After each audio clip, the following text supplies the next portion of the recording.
What's up, Bitcoiners? Today's episode is brought to you by LEDN.io, a better home for your Bitcoin.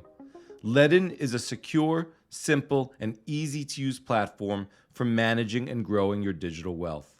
With industry-best interest rates on savings, or use your Bitcoin as collateral for loans. LEDN raises the bar for transparency in the industry with proof of reserves attestation. Not yet a LEDN client? Start earning 9% APY on your USDC and 6.1% APY on your first 2 Bitcoin. And listeners of the Bitcoin Matrix podcast get an exclusive offer of $50 free in USDC when you become a LEDN user and take out a LEDN loan using our link. Learn more, sign up, and get earning at start.ledn.io/Bitcoin Matrix.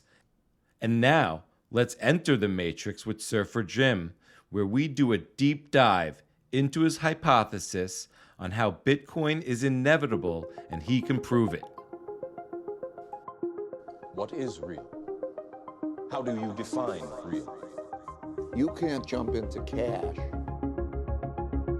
Cash is trash.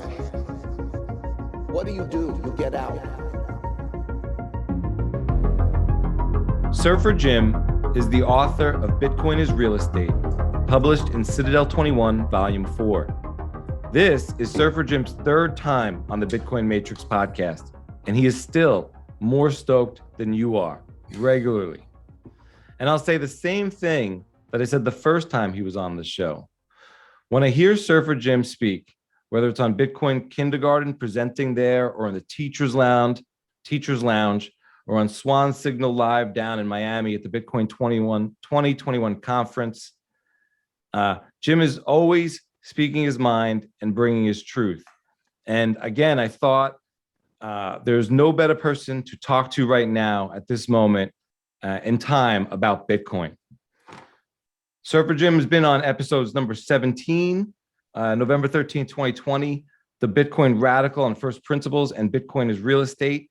The gnarly libertarian, independent thinker, and truth seeker there gets into elections as a clown show, parasitic people, the basic human struggle, and how Bitcoin is the solution to all of those things, and how everything in the universe is connected to Bitcoin. We'll touch on a lot of those topics tonight. He was also on episode 22 from November 25th, 2020, with Pierre Richard, Jimmy Song, Katie the Russian, and Knut van Holm, a very Bitcoin Thanksgiving, where we talked a lot about what we're thankful for.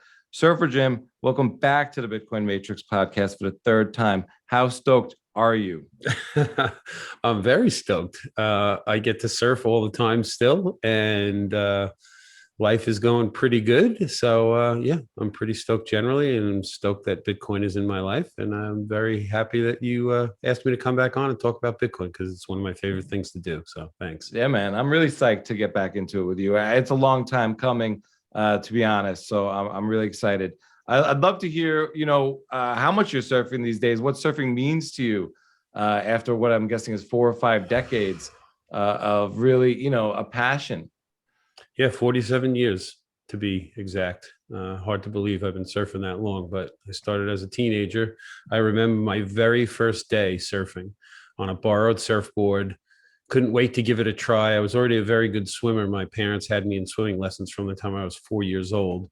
So when I got a chance to try a surfboard out, I thought, oh, this is going to be fun. I like the ocean. I like waves. And I did terrible my very first day. There was a drift. I had no idea. I didn't even realize the ocean you could drift sideways. I ended up getting out of the water like a mile from where I started, and I didn't even know which way I drifted. That's how clueless I was as a teenager. But the bug bit me, I don't know. It was just something. There was something about where I was at that stage of my life and the people I was around. Skateboarding was becoming big, and surfing was becoming something that friends of mine were beginning to get interested in. And because they were my friends, I was interested as well. And then it just, it grabbed me in such a way that I couldn't quit. Once you feel what it's like to ride a wave, it's really unique, really interesting feeling. And yeah, I was hooked once I started to get a couple waves. It was, it's one of these things that it really, we're going to talk about first principles tonight, and surfing deals with first principles. I mean, you've got movement of the water, and you got the physics of the movement of the water, and you've got your body out there trying to align with these physics. You have to figure out the speed of the wave, the trajectory, the steepness of the wave as it's coming in. There's so many things that you have to figure out, and there is no static way to learn surfing. I mean, nowadays people are inventing, you're aware that I'm involved in a project to build a wave pool here on Long Island. With a wave pool, you could essentially make the same exact wave over and over again, but that wasn't there when I started. That's a very new technology. So to learn to surf, you are stuck going out in the ocean and dealing with a constantly changing playing field. It never is the same. Even if the surf break is generally the same, conditions every day are slightly different. And so, like, you want to practice a golf swing, you put a ball down on a tee and nothing moves except you. But surfing isn't like that. The playing field changes constantly, and it's one of the hardest sports to learn in that regard. And so when you get that feeling of surfing, it's really unique, and you recognize that it's as a result of your own efforts that this is happening. There's nobody giving you a helping hand out there in the water. If you catch a wave, it's because you caught that wave. Nobody else caught it for you. Nobody gave you a helping hand. Nobody pushed you into it or anything, unless you're a little kid and your father's pushing you into tiny waves. The point is, it's a feeling that you get. It's a self-satisfaction. It's an overcoming of a lot of effort to get to that point that you realize you put in the work, and wow, this is the payoff that I get for all that work. And you can't shortcut it. You can't cheat it. If you ride a wave, it's because you paddled, you caught the wave, and you aligned with all of its energy, and you made that wave happen. You made that ride happen. If you don't make it happen, you fall, you get wiped out, something else, and you lose that one, So it's like a constant win-lose thing when you're out there in the ocean.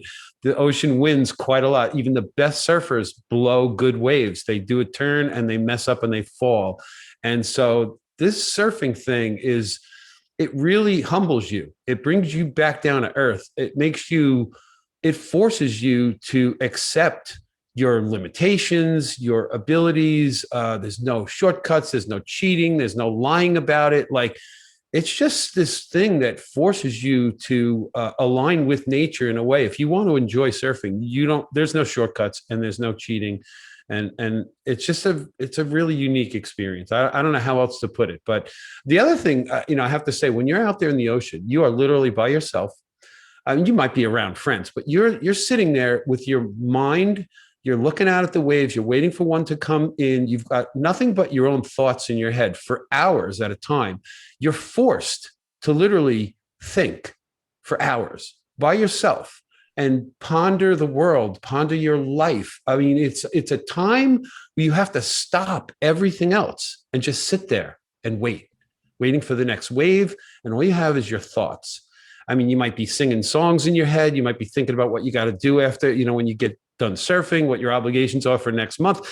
The point is, you're stuck with yourself for hours. And most people never put themselves in that position. They run through their crazy lives, always interacting with other things and other people, never, ever stopping to just contemplate life.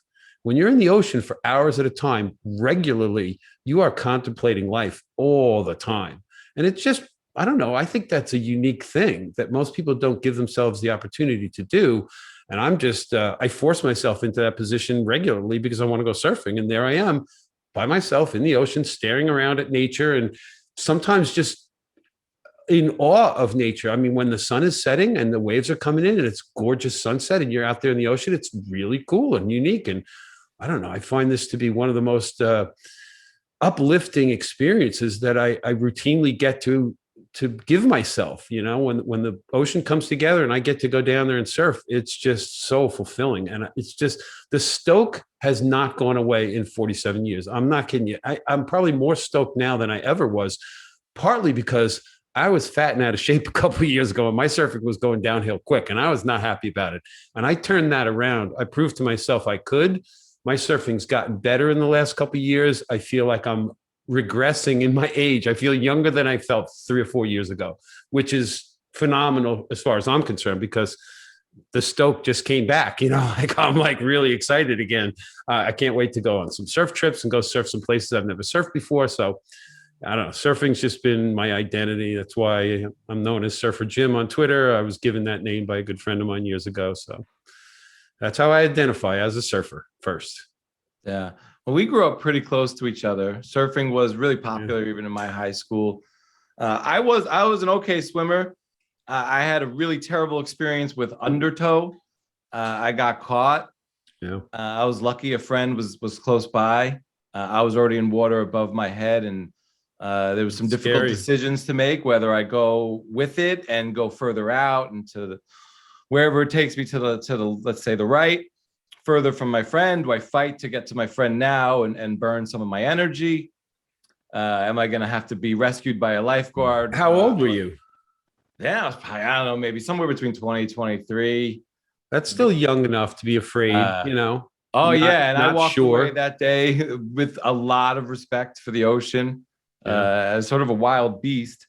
It really can be. It's very scary. I was a lifeguard for 2 summers in my teens, and being a good swimmer and being trained as a lifeguard, the ocean never really scared me. But boy, I would see the eyes on people that we would rescue. I mean, they were just like so afraid, and we were just their savior. I mean, we one woman came back and brought us like a case of champagne to the whole lifeguard shack for saving her, and she wasn't even in that much danger. She thought she was. To us, it was just a simple rescue. But yeah, that undertow is scary, and you gotta give the ocean a lot of respect. Even as a very accomplished surfer for many, many years, there are still times where I can put myself in dangerous situations. I almost drowned in Mexico many years ago because I put myself out in waves that were a little too big, and I got rolled by a couple big waves and started to lose my breath.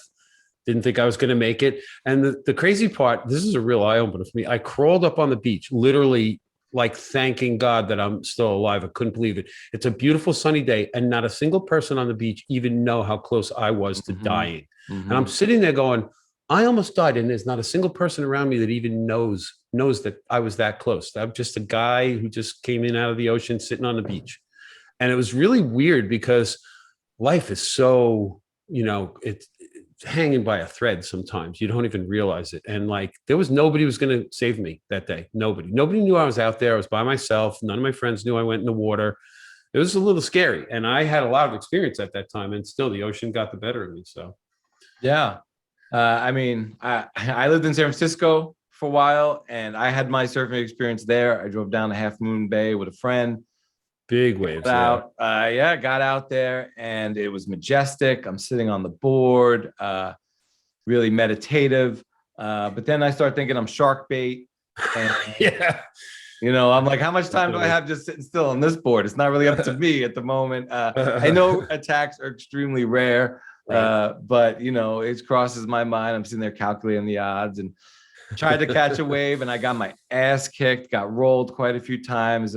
Really had that moment where I'm trying to catch my breath, or wondering how much breath I'm going to have left to get to the surface, fighting to get there. And then at that point, you're just trying to get your ass back to the beach and catch your breath. And no one knows what you just went through. Nope. Again, mad respect for the ocean. And I think it's got to be an amazing hobby for people who've kind of conquered that ability, and to go out there with the confidence to manage all those situations. Because nature's going to act on you, and your decisions or your careless decisions and your mistakes are going to act on you or have consequences. Yep. No question. And it really could be, the consequences could be dire when you're doing those kind of hobbies. Unlike golf, maybe you might twist your back, or a little less dangerous. I'm gonna say golf is just a little less dangerous. Yeah. So I'd love to hear what happened with Chamath in the beginning of the year, and what you kind of made of that situation.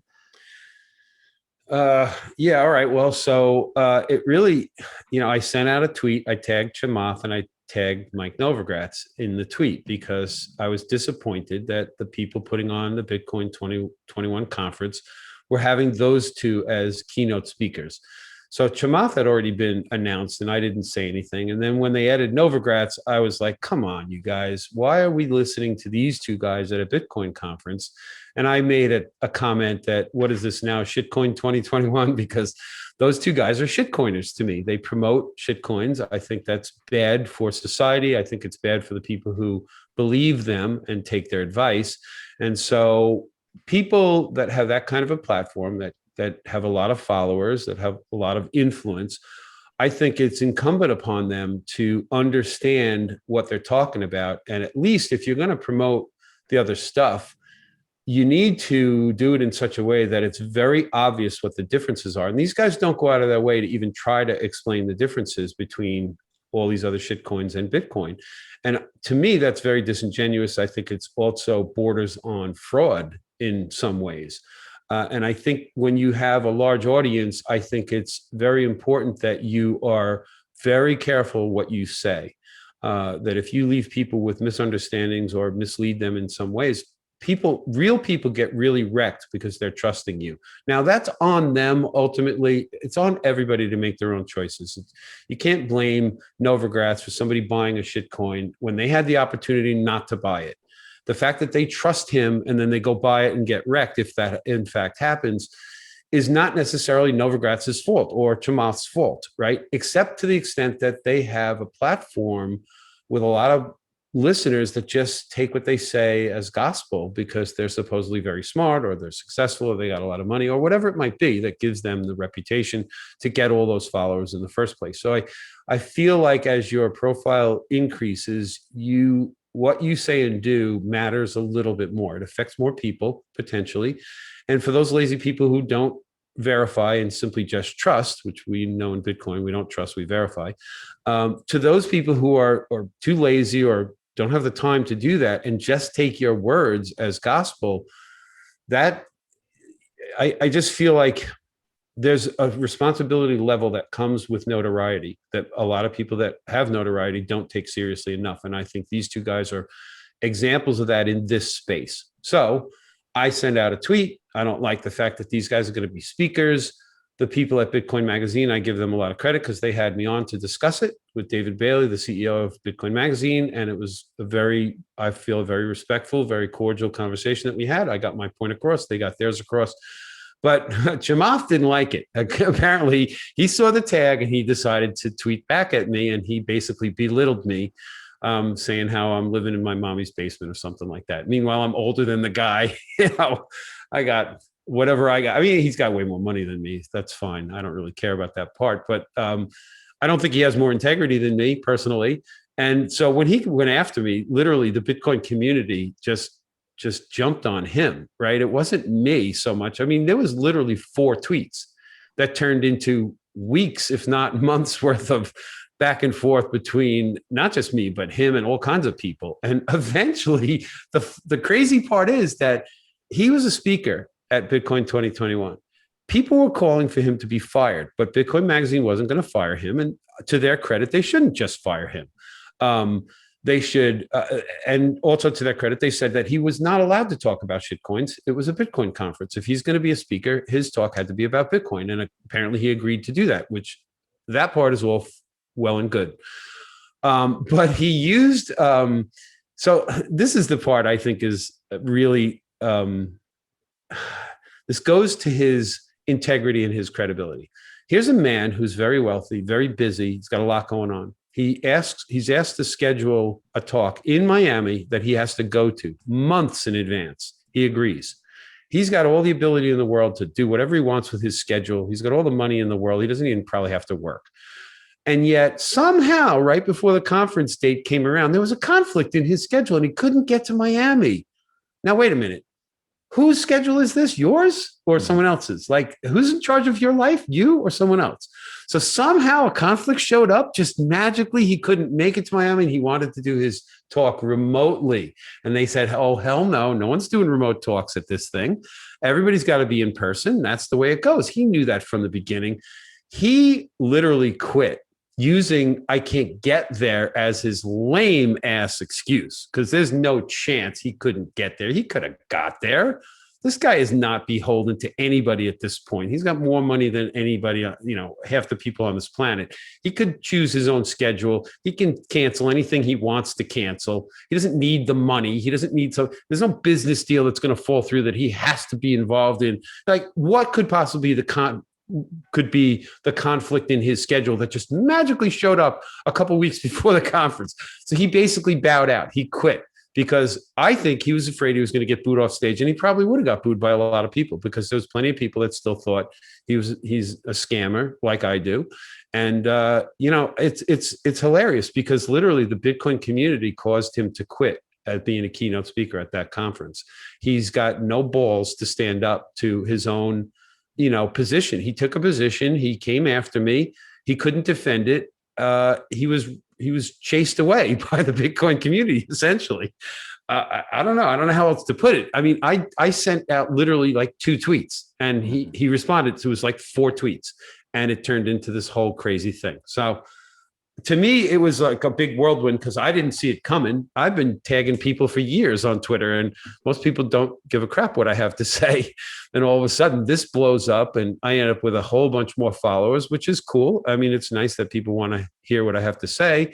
But I'm just looking at this whole Bitcoin ecosystem. The whole reason I'm even here is because I believe in Bitcoin, and I want other people to know about it. And I'm going to do my best to spread the word to as many people who will listen. And that's literally the only reason I'm on Twitter. It's probably the only reason we're talking right now is because I got involved in Bitcoin. I'm passionate about it. I think it's very important for all of humanity. And I'm going to spend the rest of my life trying to educate people about it and explain why I feel that way and why it will benefit everybody if they just will learn about it and get themselves some. So it became my mission to promote and teach and learn about Bitcoin. And then this thing just showed up in my life. I ended up in the middle of a controversy with a billionaire. I had no plans for that. And here we are today, 6 or 8 months later. And, we're both still doing our thing. I don't follow the guy. I don't know what he's up to, but he quit from being a speaker because he couldn't handle the pressure of the Bitcoin community. That's how I see it. Yeah, I agree. So much has happened in these 6 to 8 months. I do agree he quit being a speaker. I'm not sure if he couldn't make it was his excuse or if he demurred because of health reasons, meaning the pandemic, and I don't want to be with crowds and it won't be safe for me, and sort of his perspective on safety. I never heard anything along those lines. I believe I was told directly from people at Bitcoin Magazine that his reasoning was he had a schedule conflict and he wanted to do it remotely. That's the only thing I've ever heard was his excuse. So let's say, either way, and that's fine. I'll stipulate that, fine.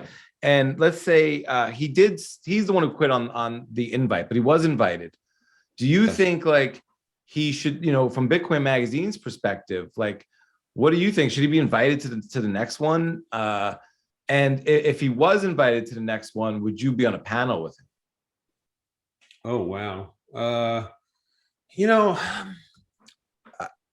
I'm not against inviting anybody, really. I'm not really even.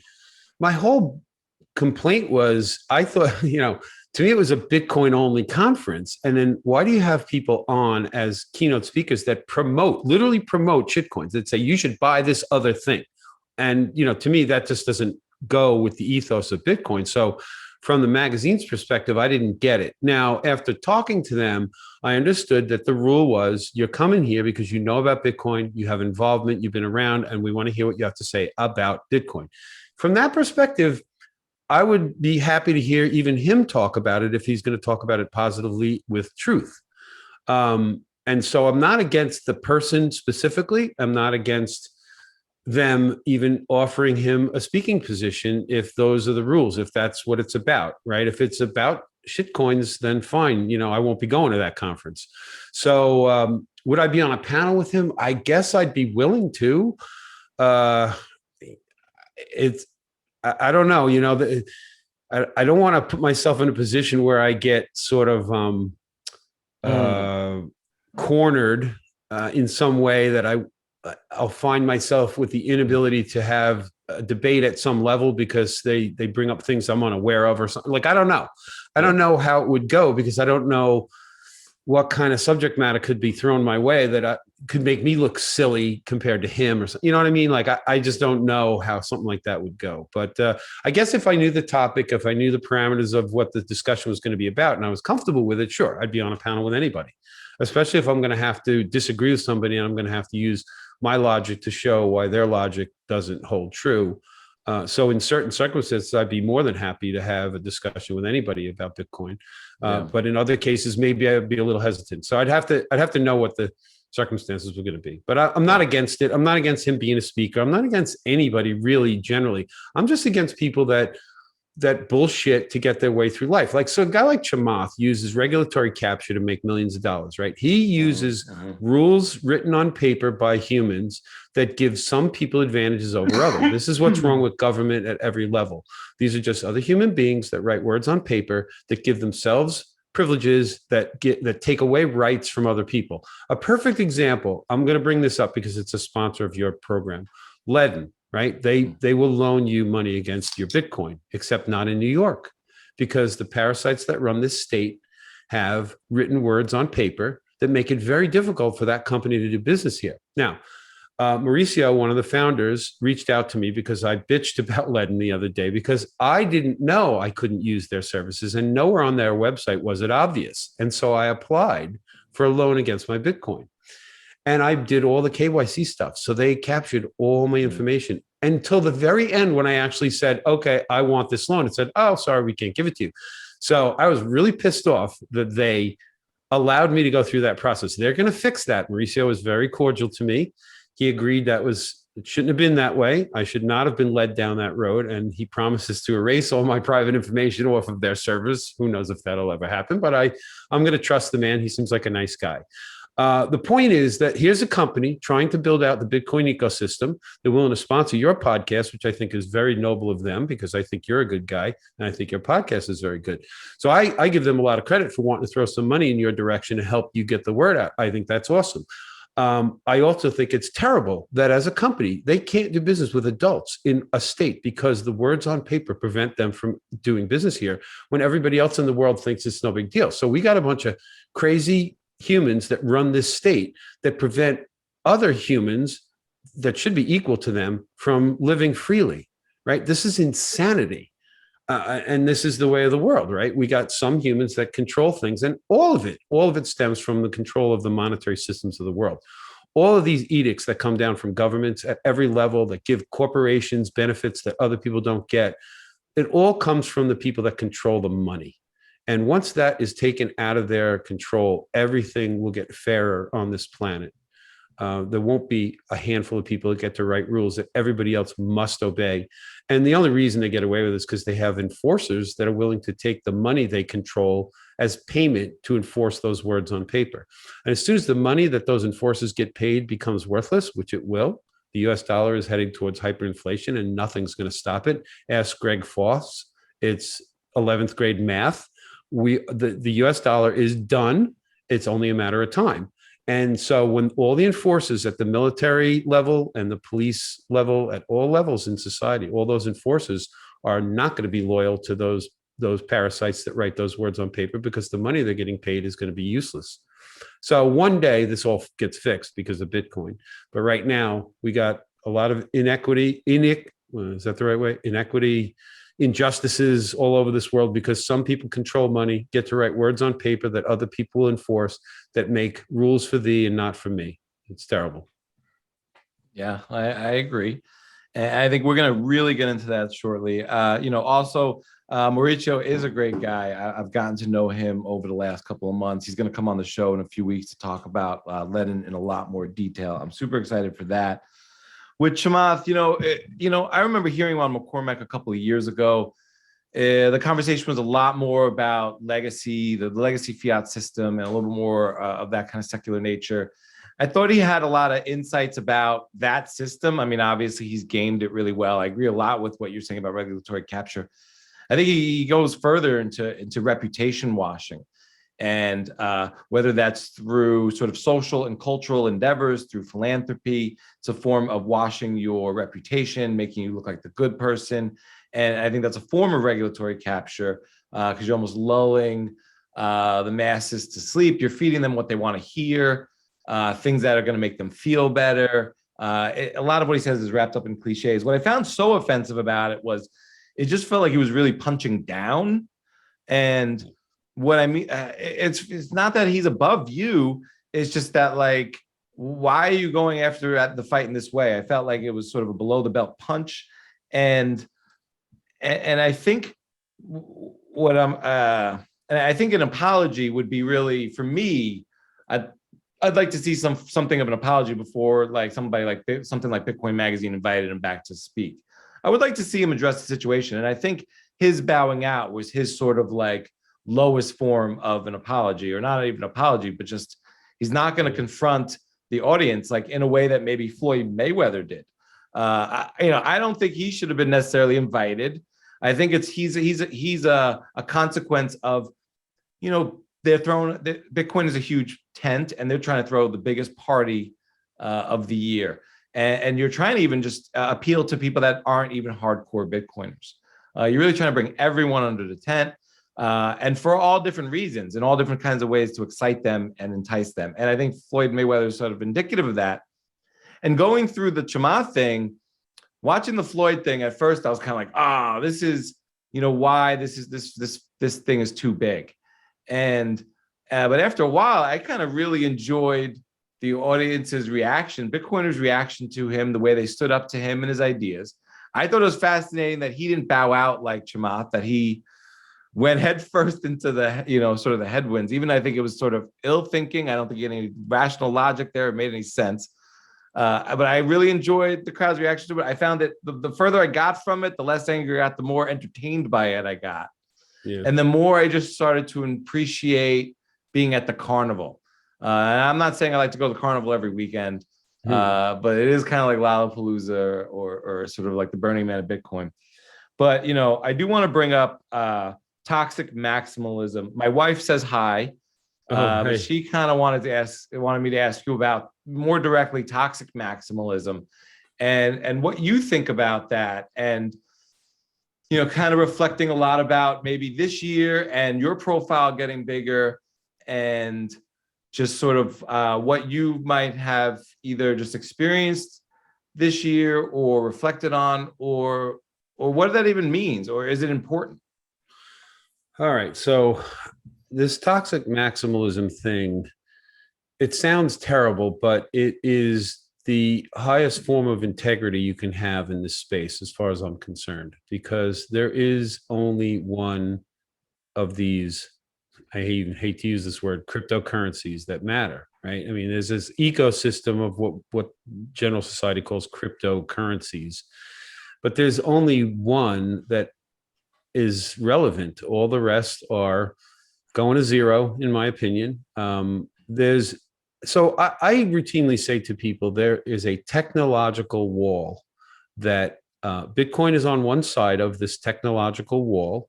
It's not a subjective thing. This is technological. This is an immutable wall. This is one that is impenetrable, that all the shitcoins are on one side and they will never get on the other side. And Bitcoin is by itself on one side of this technological wall.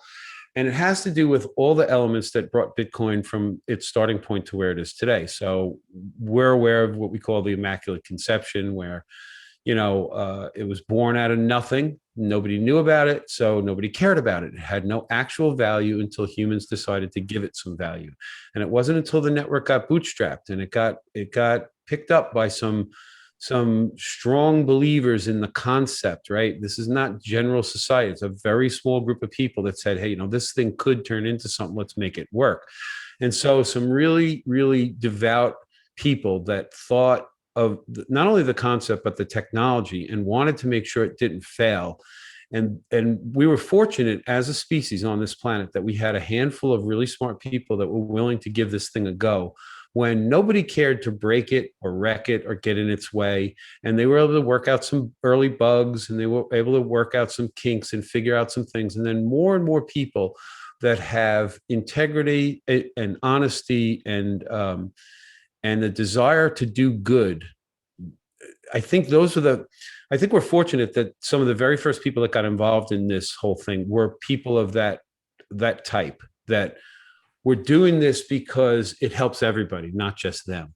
And I think the very first people that got this thing going weren't even necessarily sure it could become worth $45,000 for a single Bitcoin. You know, that maybe they thought maybe, but they probably thought the chances are really slim. But, you know, let's give it a try anyway, right? So you had people with the right perspective wanting this thing to grow, and it did, right? So you have that as one of the first things. But more importantly, one of the most important things that I see about Bitcoin is the way it works.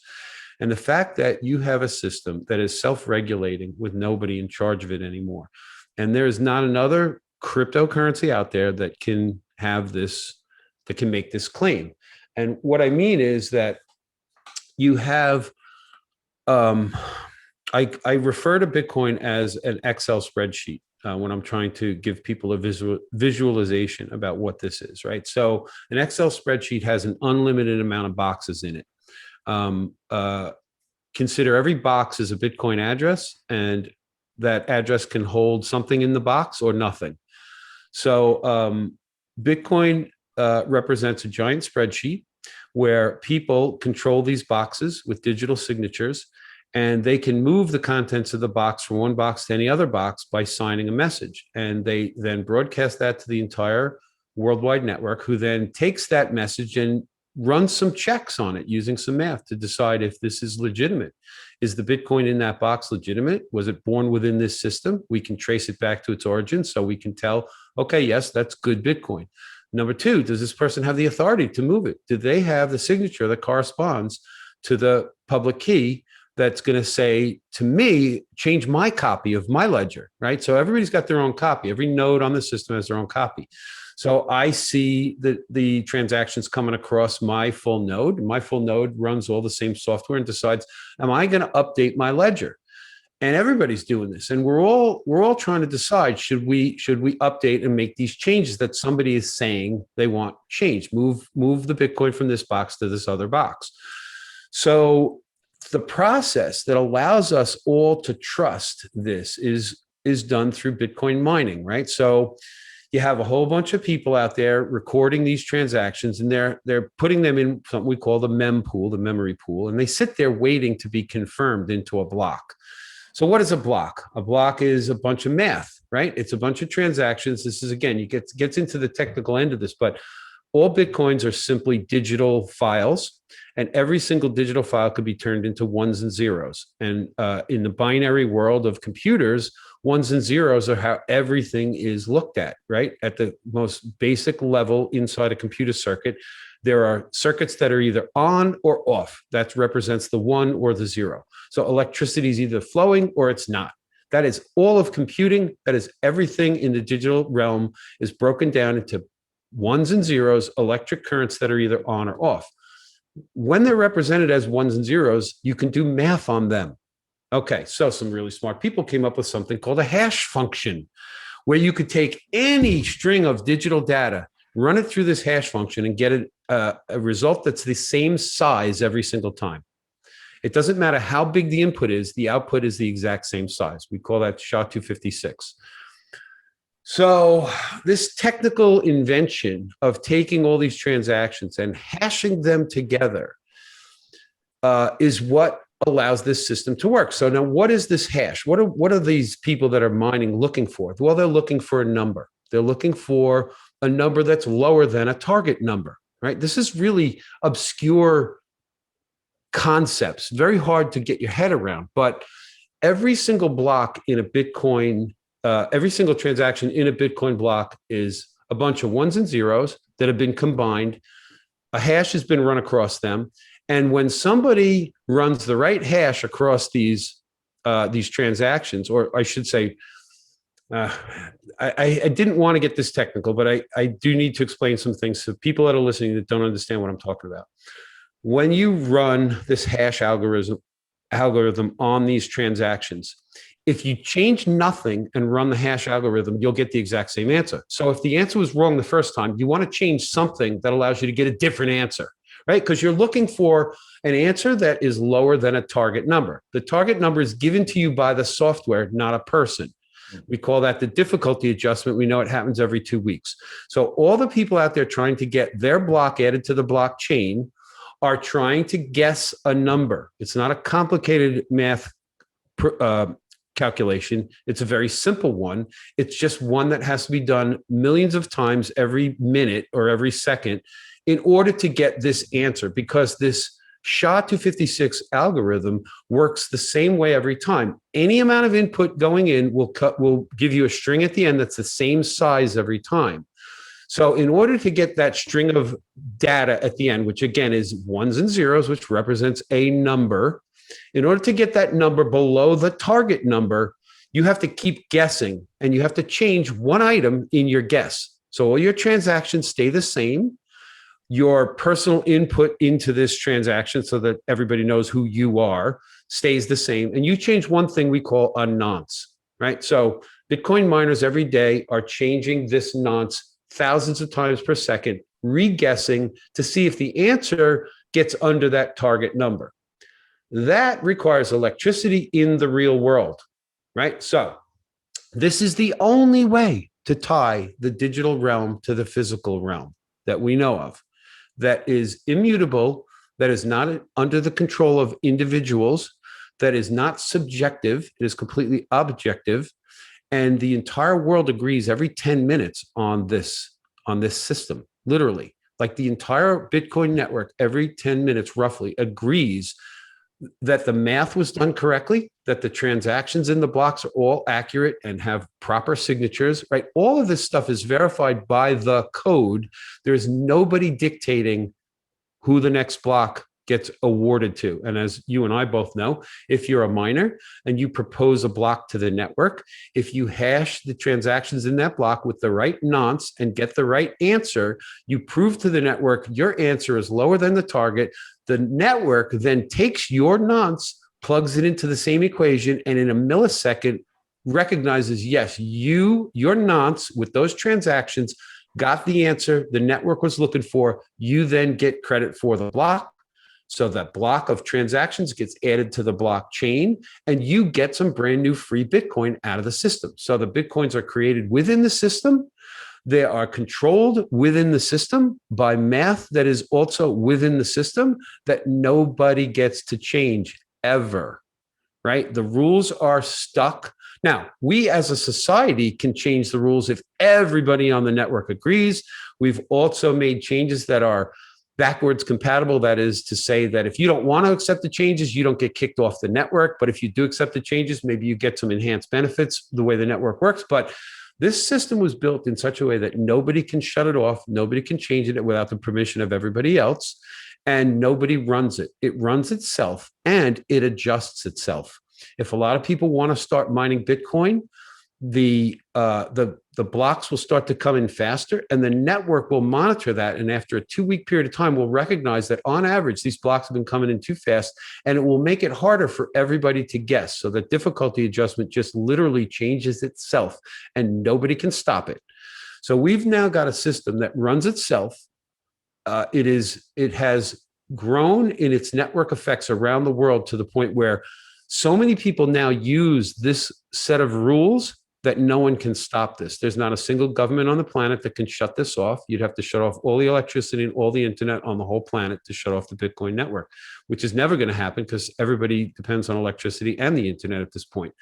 And so we've got a system that has grown, thankfully, through the grassroots effort of a handful of really smart people that were committed to this thing to making sure it didn't fail. Then some other people got on board and kept it going. They agreed to the rules. And all of a sudden it got so big that it's too big now that no one can change it or stop it. Every other shitcoin out there has a handful of people that could change the rules any day. And so they're never going to be what Bitcoin is. Now, just bringing this to the bigger picture here, what Bitcoin is a system for moving digital files around where everybody that's within the system can have a copy of what that is. But that doesn't make it money, right? It simply just makes it a system of digital files being moved around on the planet where everybody's got a copy that's exactly the same as everybody else's. So why is it even money, right? Well, it's money because we decided to give it value, right? We've decided these immutable digital files that only I can move if I have control over one of them are something that maybe somebody else might be able to use one day, right? So somebody decided one day, a guy named Laszlo said, hey, I want to use some of these Bitcoin to get a real world item. And somebody said, I'll take 10,000 of those Bitcoin and I'll have Papa John send you 2 pizzas. And all of a sudden there was a price for Bitcoin. 10,000 Bitcoins are worth 2 pizzas. And the whole world went, holy crap, I can't believe somebody just took their money, bought some pizzas and sent it to Laszlo. He sent them 10,000 Bitcoin for that. But that guy who got the 10,000 Bitcoin felt it was worth it to control those digital files. He subjectively said, this is worth it to me. I'm willing to buy a guy 2 pizzas if he sends me all these digital files. Now, who knows what that guy ever did with those 10,000 Bitcoins? If he has even a fraction of them and left, he's a wealthy person. But the point is that this was done subjectively, one person at a time, until a giant chunk of the world population, I shouldn't say giant, it's actually still a small chunk, but there's hundreds of thousands of people on the planet now that value these digital files. And so they can be used as money. They're not automatically money, but they can be used just like money, meaning you can trade them for other things, right? So money is the most saleable good, which means that with money, you can buy anything, but with anything, you can buy money, right? So you can take a glass of water and somebody might give you some money for it.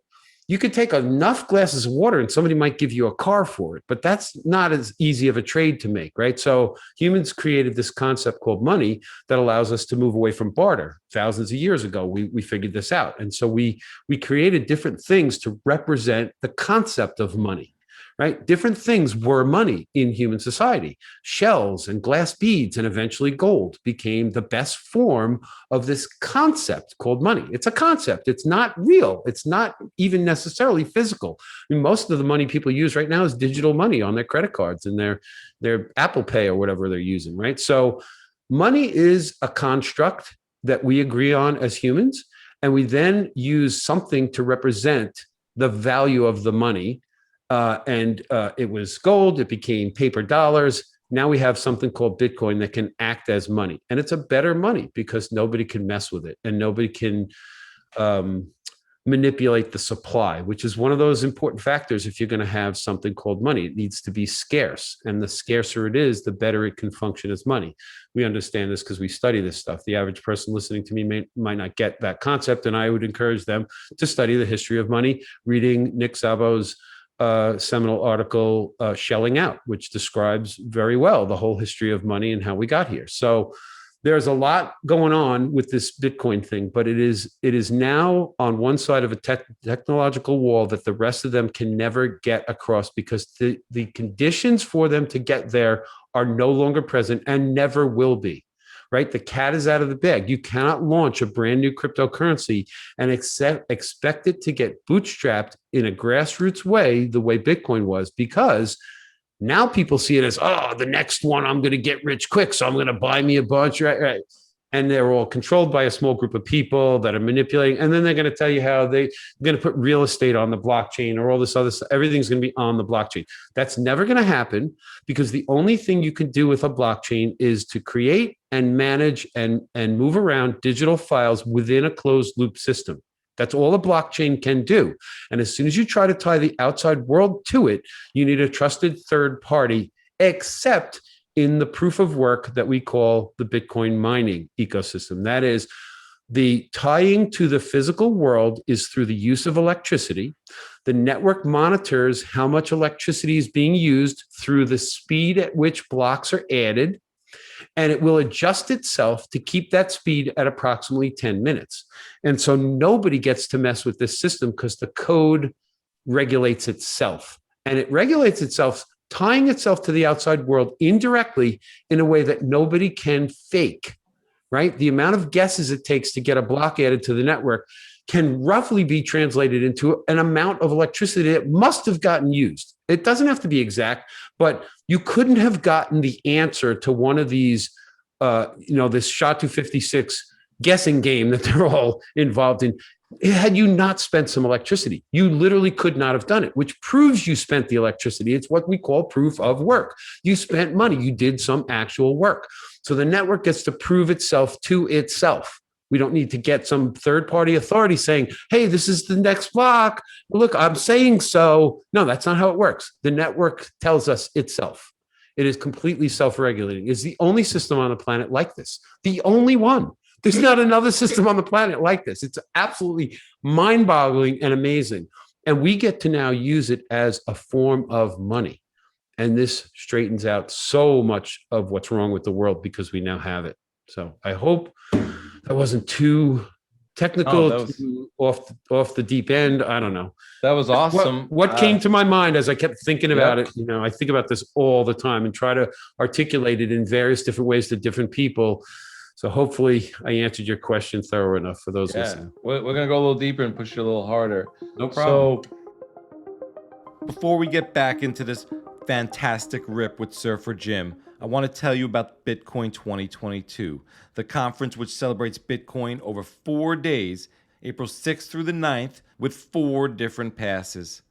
The 4 days include Industry Day, 2 days of main events and speakers, and lastly, a festival day, which is a day of music and networking. Prices will continue to rise over the next few months, so get in early and use my affiliate code for 10% off your tickets. I can't tell you how much fun I had at last year's conference. I got to meet so many people, including Surfer Jim, and I can't tell you how true it is that he is genuine in person.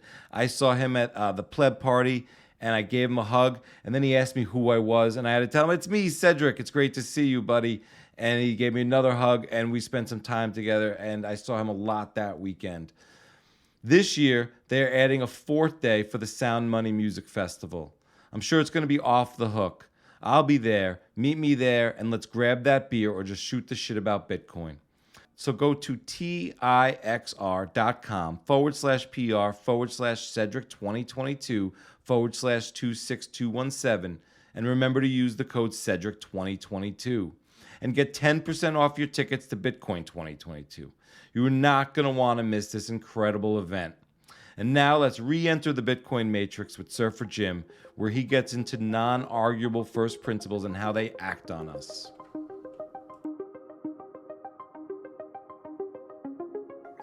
You mentioned there's no system in the world like this. And the way I kind of phrased it up, speaking with Knut van Home, or the way he kind of put it, and that we phrased up what we called the show, is Bitcoin connects the physical world to the real world. Yes. And, but in the physical world, there are principles that act upon us, whether we like it or not, whether we're aware of them or not. Can you kind of elaborate on what some of those physical principles are before we get into some of these other real world, non-physical truths? Oh, wow. I'm not sure the way you just phrased that question. I'm not sure how to address this exactly. So if you, how did you start this question again? Because it had my mind going in one direction and then it flipped. Could you just repeat that again? I'm sorry. Yeah. So I'd love to get into how, Bitcoin is the real world, but where it connects to the physical world. So I first want to get grounded in some of the physical world first principles or truths. All right. Well, then in that regard, okay. So you're alluding to the talk I gave at BitBlock Boom, where I said Bitcoin is inevitable. And I attempted to show how physical truths are on this planet that we have no choice about. And then there are things that are less physical, still physical, but start to become subjective that us humans have to judge, but we can still find truths. And then you can get to things that are completely non-physical, like honesty and integrity. And yet, as humans, we can find truth in those things. And then you get eventually to the concept of money, which again is something that humans created. And yet we can find truth when we have money that we can count on. So my perspective is that in the physical world, so like with Bitcoin, you have the actual physical infrastructure that allows Bitcoin to exist. So there's physical computers that run actual code on actual circuit boards, right? So there's a physicality to Bitcoins, even though we don't see them directly. They're in the circuits. They're in the form of the memory of of what these circuits produce in the form of digital files, right? So there is a physical element to Bitcoin on this earth, and it is controlled by another physical element, electricity, right? So that is physical. It's out there, even though you can't see electricity. We know it's there. We use it all the time. And so these physical properties are essential to Bitcoin working. And yet Bitcoin itself, or the concept of Bitcoin, the concept of money, is not necessarily physical. At least it's not physical in its concept. The idea that you're going to trade your time for a thing called money, which is going to store your time, your productivity, and then you're going to take that and trade it for something else in the future. That is a concept or a construct that humans came up with to move us away from barter and allow us to specialize in certain things and still get all the other things we want. So other people could specialize in different things than what we specialize in, and we can trade with them, not item for item, but item for money, and then money for item. Right. So money gets in the middle of everything. So the concept or the construct of money is not by itself physical. We had to turn it into physical items. And that's what we touched on before. And gold became the best form of money because of its properties that we understand in this space: divisibility, portability, recognizability, verifiability, fungibility, all these different aspects that make money better the more of those aspects it has. And Bitcoin has all of those things, as we know. So you go from things that are in the physical world to things that are not necessarily physical, and then you got to try and tie them together. And what Satoshi Nakamoto was able to do with this Bitcoin network was he was able to allow for the physical world to be manipulated in such a way through computer code and electricity that could give humans this ephemeral concept of money, right? This thing that's not really real necessarily, but can be shrunken down into computer code. I'm at a loss for the right words here, unfortunately, but the idea is that, you have the physical world we have to live in, right? But we have these non-physical concepts that we also have to live with or around.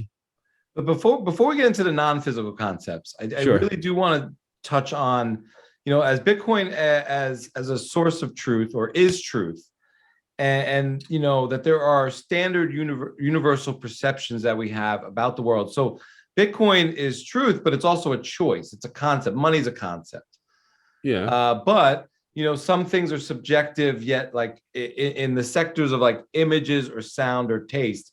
Okay, maybe you could elaborate how, we have subjective taste, but there's objective truth. Yeah. All right. Well, this is perfect segue into how I structured the talk I gave at BitBlock Boom.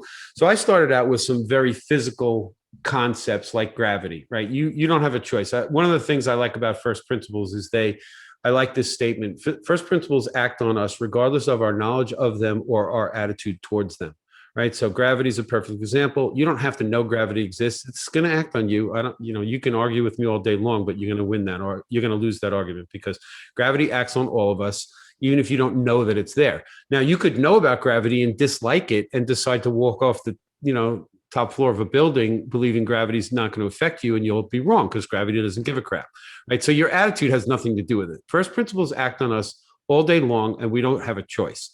So physical first principles like gravity are out there. There are all kinds of other things like gravity that are physical in their nature that act on us, that we don't really have a choice about. Something like geometry, right? In carpentry, we use something called a 3-4-5 triangle. Now, this was on the planet before a person ever drew a triangle. The concept of a 3-4-5 triangle has nothing to do with us as humans. It has to do with math and numbers and stuff. So if you take a line of 3 units in one direction, a line of 4 units in the other direction, and you keep moving them until the distance between the two on the diagonal is exactly 5 units of the same size, that inside corner will turn out to be exactly 90 degrees. That has nothing to do with us. We didn't invent that. That is a principle on this planet. It's a first principle. We discovered it and figured out, wow, we can work with this thing called a triangle and this thing called 90 degrees. Because in order to find, I'll break it down as pure as this.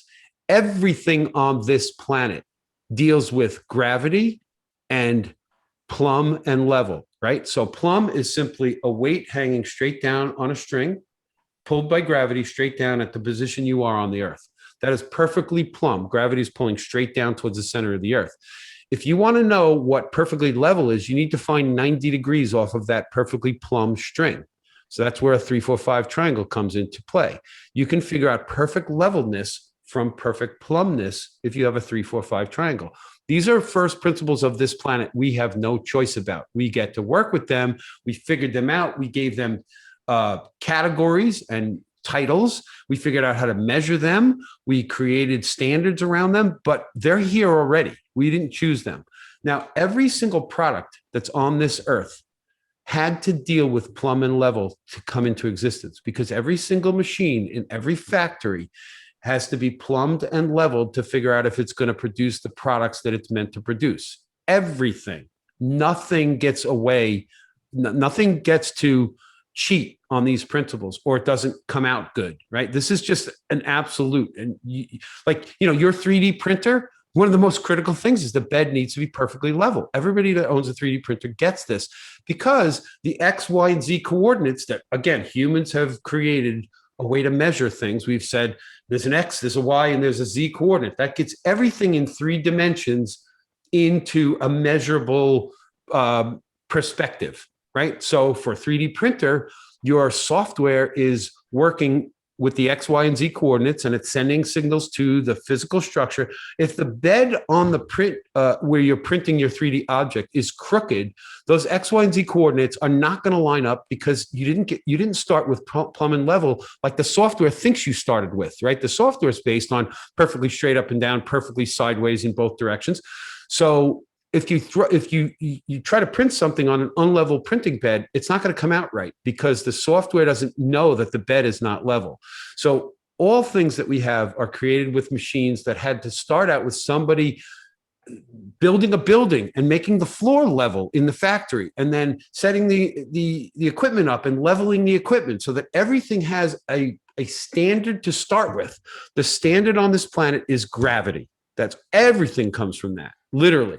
And we measure everything off of that, literally. It's crazy to think, but everything comes from that.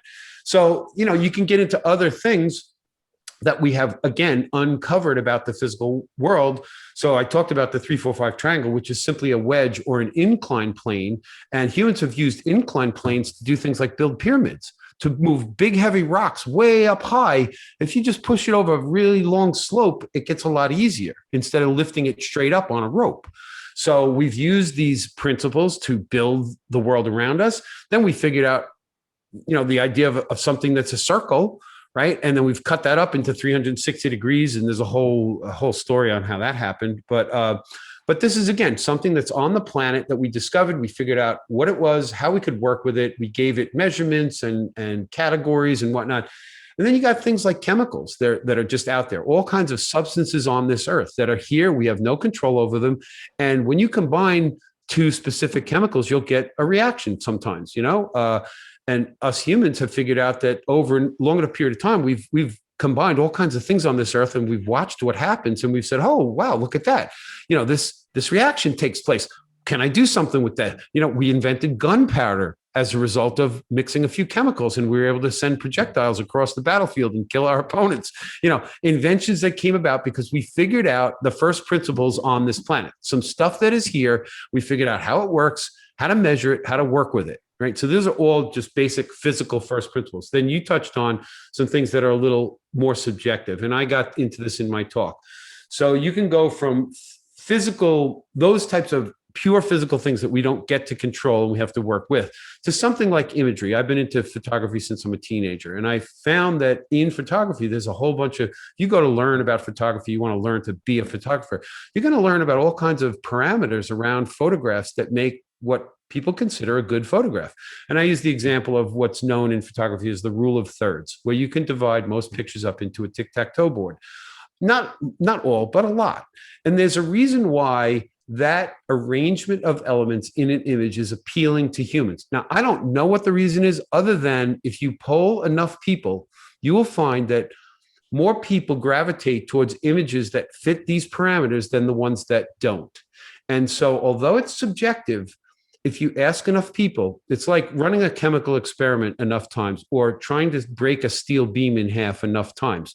You put the same force against it, you put the same chemicals together as closely as possible, you'll get the same results within certain parameters, very small. You'll get everything will clump together around this center truth, let's say, right? So whether it's in physics of like, engineers trying to decide how strong is a steel beam, should we use it in this building? You have to break a bunch of them, know that they're always going to break at the same pressure to know whether you can build with it, right? So with something like imagery, which is very subjective, all you can do is poll a lot of people and get their answers, their subjective answers. But what happens after you do these types of tests enough, whether it's taste, sound, or images, they're all physical, but they're all subjective, and they're valued slightly differently. They're not as precise as the pressure needed to break a steel beam or the amount of chemicals needed to make a certain reaction take place. They're not as precise. They're very subjective, except that over a large enough sample group, you can find truth. So I say these are things that you can know where truth lies when you have a large enough sample of people, and then you can decide on certain parameters that relate to that thing. So whether it's music, so vibrations that are sound resonate at something we call hertz or megahertz, right? We've given the vibration of sound a measurement, and we can judge it. And it's actually very precise. And I learned this very clearly when I was watching a documentary that was using slow motion. And in that, they showed somebody plucking a guitar string, and then they would count how many times the guitar string vibrates up and down per minute or whatever. And then the interesting concept was that if you go one octave higher, the guitar string will vibrate exactly twice as fast. This is very precise, like math. And you go one octave lower, it will vibrate exactly half as fast. And so music and sound has an absolute precise mathematical component to it. It's literally very precise. But music and sound is very subjective to the human ear. Not everybody likes the same sounds. But if you poll enough people and so there's two terms in music. One is called consonance and one is called dissonance. Consonance is when two sounds come together and sound good. Now, good is very subjective, but yet people in the music business, scientists that study sound will tell you, no, this is very measurable and very determinable. And we know that some notes are pleasing to most people. Why is that? Well, I would say that we are genetically programmed to gravitate towards certain things. Probably through survival, we were given the DNA programming to recognize visually certain things that would help us survive, to hear things auditorily. I don't know if that's the right word. Again, probably for a survival mechanism at one time on this planet, that we would tune into certain sounds and recognize them. But the bottom line is we've quantified this stuff. We have measured sound, and we've determined that certain notes go together well, and you could produce pleasing music that most people will like. And if you try to combine the wrong notes together, almost everybody will go, that sounds like crap. Why? It's still subjective, but there's something going on. It's a physical thing that our DNA is programmed to either like or not like. And I would say the same thing happens in taste. You talk to any good chef and they'll tell you that some stuff should never be combined. Most people will not like it. That doesn't mean some people won't like it. Some people might, just like some people will like the worst sounding music in the world and still think it sounds okay because whatever reason, this is not perfect. This is where it goes a little bit away from the perfection of something like gravity. But we've got roughly physical things that now become subjective, but you still can find truth, right? That's what we've done as humans on this planet. We have come to determine there are certain truths about imagery, sound, taste, probably even smell, if you wanted to break it down. They're subjective, and yet we still have decided on some truths that work always or most of the time. Okay, you get one step further away from physical and you get into these things that are not physical at all. We touched on them already, things like honesty, integrity, trust, and trustworthiness. These are concepts that us humans have uncovered about our nature, right? We have uncovered them. A truthful person is truthful even if you don't use the word truth. It's a concept. It's something we have decided to find, measure, and keep track of within our society, within our interpersonal relationships among other humans. And when we align with these principles, these first principles, when we are truthful with each other, we are more likely to succeed. We are more likely to help each other. We are more likely to benefit by the interaction. When we are not truthful, sometimes one side of the interaction wins and the other person gets screwed because they didn't realize they were being lied to, right? But that doesn't last for a long period of time. Long-term relationships are not built on lies. They're built on truths. They're built on integrity and honesty and loyalty and trust and trustworthiness. And that's how society has gotten where it's gotten. More people are more honest, more truthful, and have more integrity than the amount of people who don't. Yet there are tons of people out there that don't have any. And we are constantly navigating around these people and these untruths, these things that are out there that with people that would try to take advantage of us and get away with lying because we don't know how to verify if they're lying. And so these are totally not physical, and yet they are first principle truths that us humans have to work with. And the better we work with them, the more we find them within each other and within the interactions of the world around us, the better our outcomes are, the better our planning for the future can be.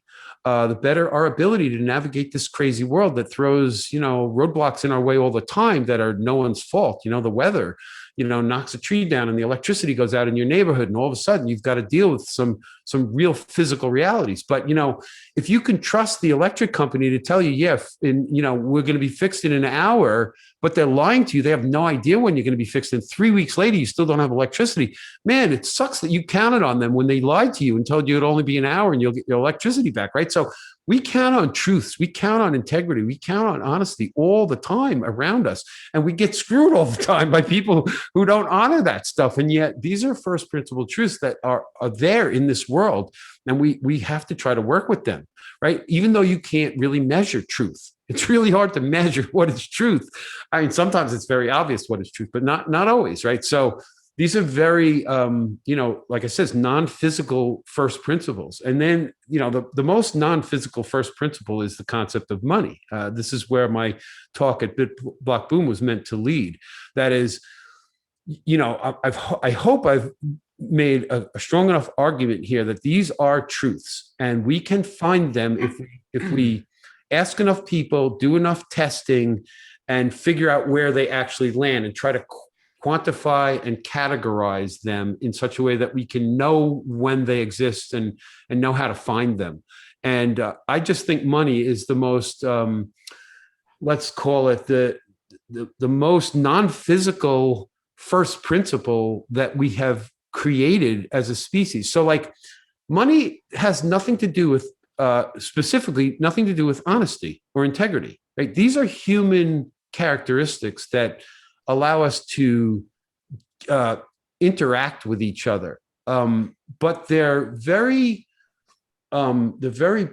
human in their nature, right? They're part of us as humans. They're part of the way we talk and act and conduct ourselves.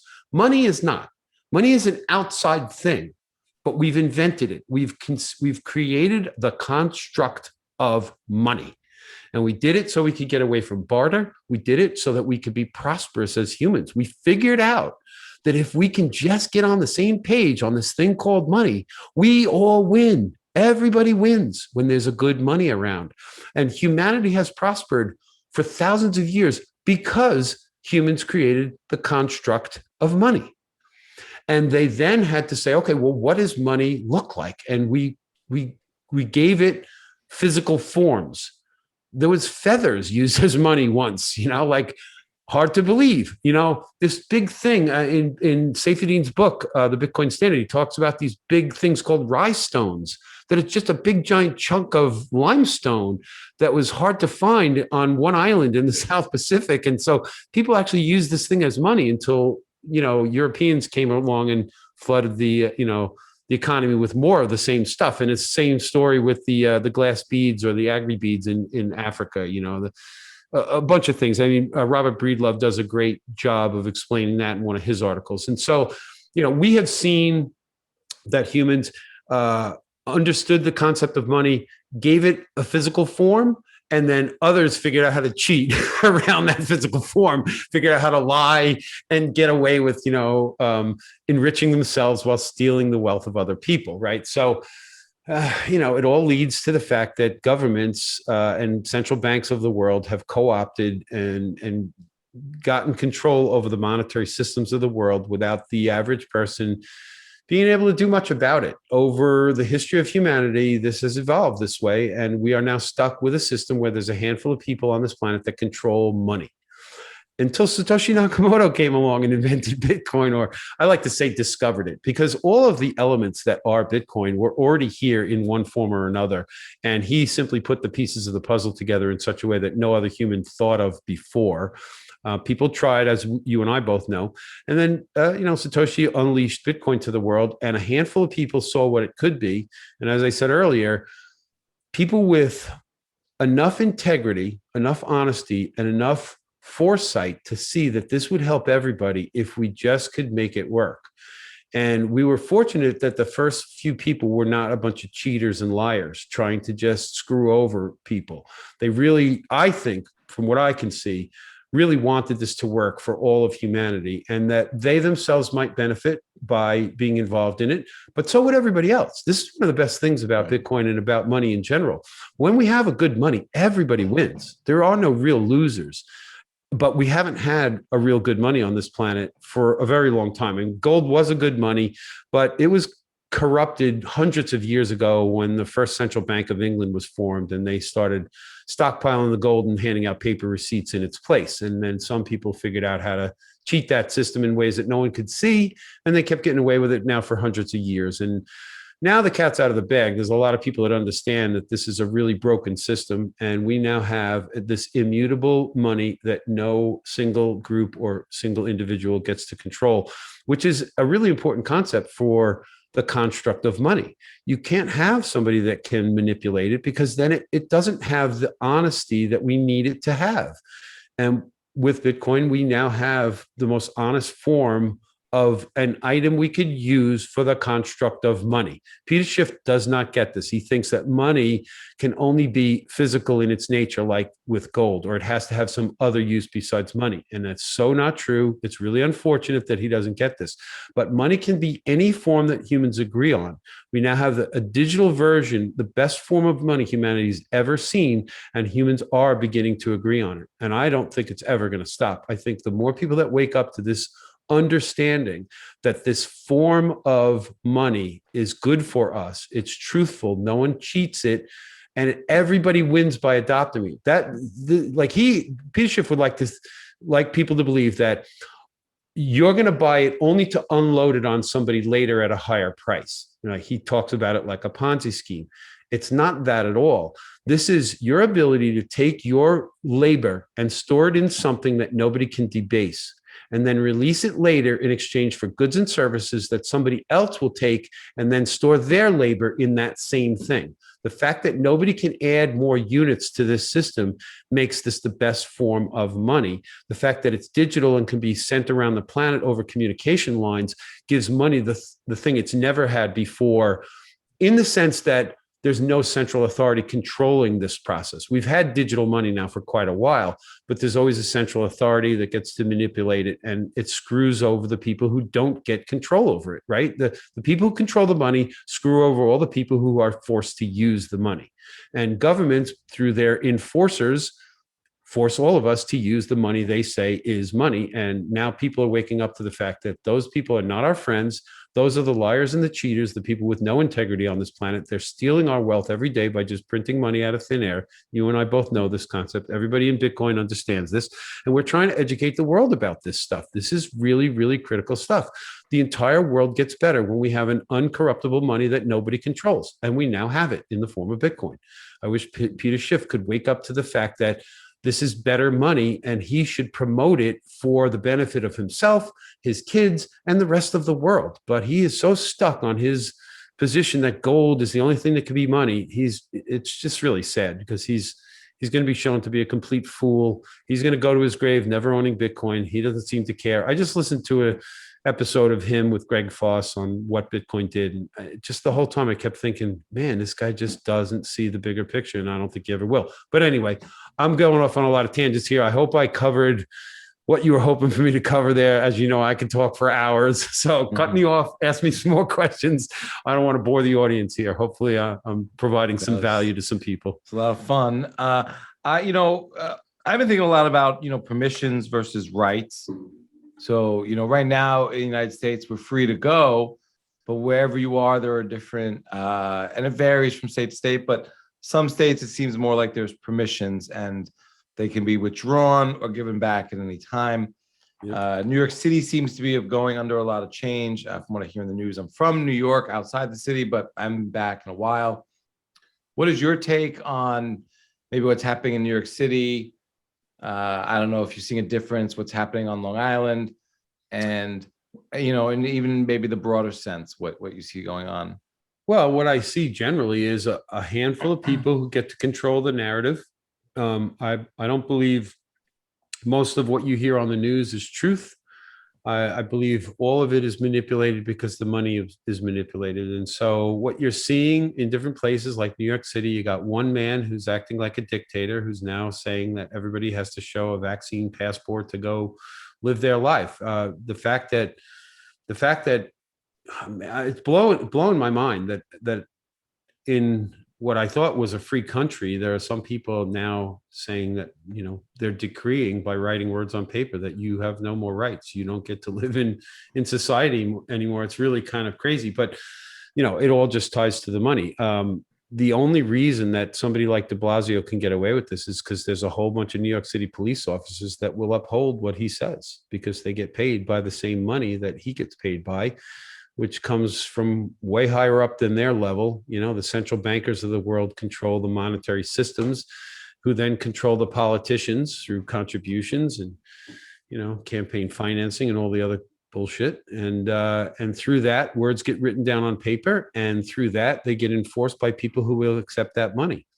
It's all part of this broken monetary system. Literally, all the problems in this world can be tied directly back to the broken monetary system, or most, let's say. You can't blame bad weather for, a tree falling on your roof, but you can't blame that on money. But a lot of the human problems that are out there are a result of money being broken and controlled by a small group of people. And so any of this mask mandate crap, this vaccine mandate stuff, it's all because some people get to control money and they get to control enforcers who will make you do what these parasites tell you must do. It's really, really sad. Watching children being ripped out of their parents' arms, parents being told they have no rights over their children anymore, that the children must wear a mask or must take a chemical into their arm. It's freaking me out that this is happening. And it's really sad that the enforcers, the people with the guns that are doing this, these are just other human beings, that they have no conscience, that they're willing to be loyal to the parasitic group of politicians that are telling them they must enforce these rules on their fellow neighbors, their fellow humans.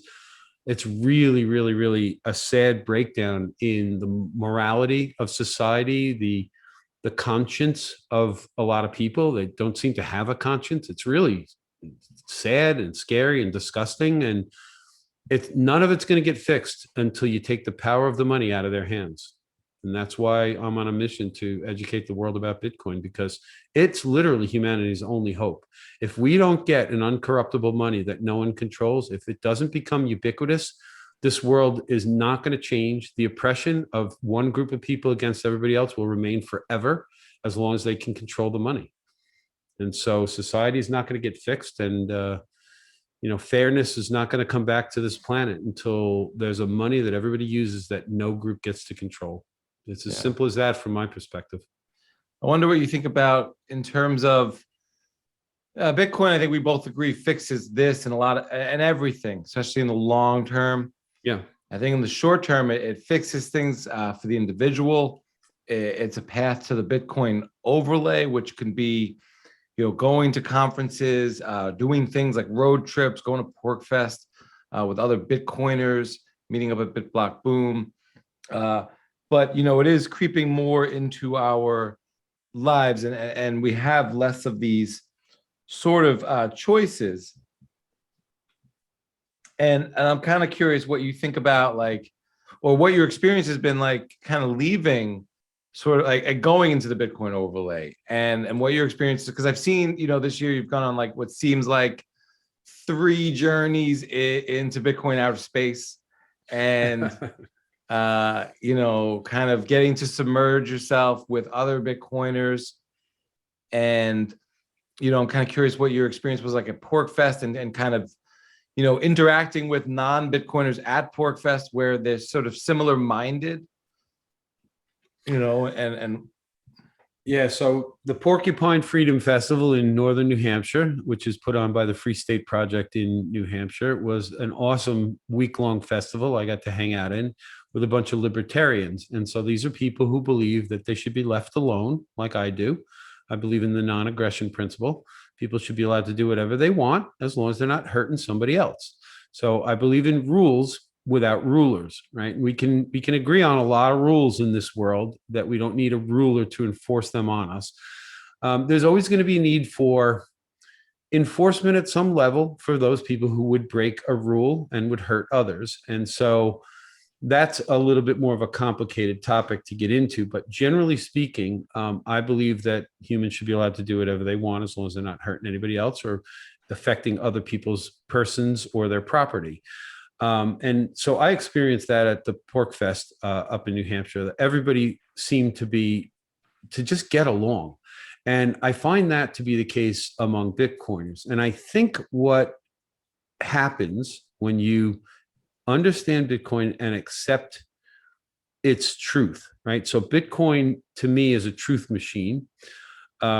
It's got this perfection to it in the code that's been written, and it operates, like I said earlier, all by itself. It adjusts itself.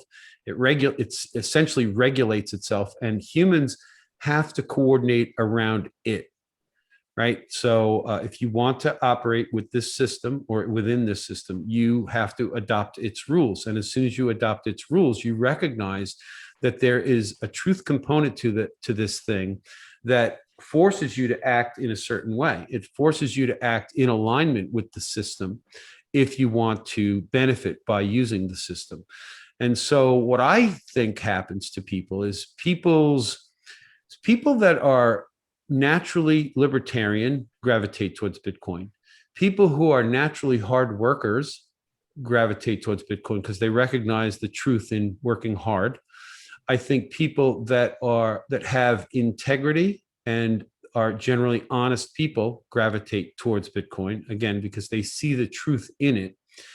And I think what it does is it refines those aspects of a person. It forces you to be even that much more serious about those elements of life, because we have a saying in Bitcoin, don't trust, verify. And the system was built in such a way that you don't have to trust it. So you don't have to be able to read computer code. But if you don't trust this system, you can now go learn how to read computer code. And therefore, you can decide if this system is doing what it says it's doing. You don't have to trust anybody. So if you don't want to go to that length, you can ask somebody who you trust to read the code for you and tell you what it's doing, right? Or you can do like I've done and listen to hundreds, if not thousands of people explain how Bitcoin works. I've used the system. I see that it does what I've been told it will do. And so I trust it. I have never read the code. I don't know how to read code. I haven't even asked somebody to read the code specifically for me, although I know enough people who know about how the code works, and I believe that they've told me the truth. I have verified that truth over enough different people over enough years now to believe that this system is doing what it says it's doing.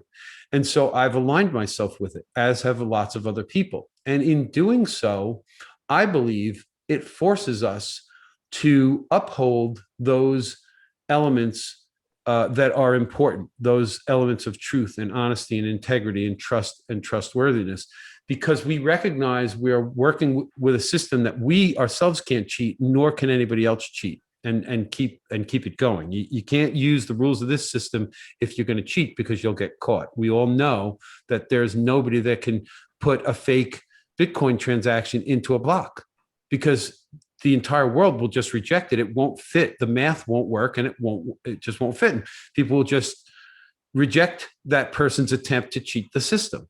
And so you've got this type of perfection built into the system that once you recognize it, it forces you to align yourself with it in such a way that you start to realize that, as I've been alluding to here, if you want life to be better, it's better if you're honest. It's better if you have integrity. It's better if people can trust you, right? You're going to get better relationships. You're going to have better business deals. Your life is going to work out better if you align with these first principles. And what I've found is Bitcoiners tend to align with each other because they align around this truth mechanism called Bitcoin. And what I have found is that the people I've met in Bitcoin are just like me. They're hard workers. They tend to look very closely at things. They study. They don't take it for granted. They don't just accept. They verify. They're doing the hard work that I did to get to this position, to get to my understanding. And it's almost like we've all taken the same training course, but we've all done it at our own speed, and we've all come to the same conclusion at the end. So we all have the same knowledge, the same perspective, the same belief. But we didn't have to coordinate to get there. We all got there anyway because Bitcoin coordinated us.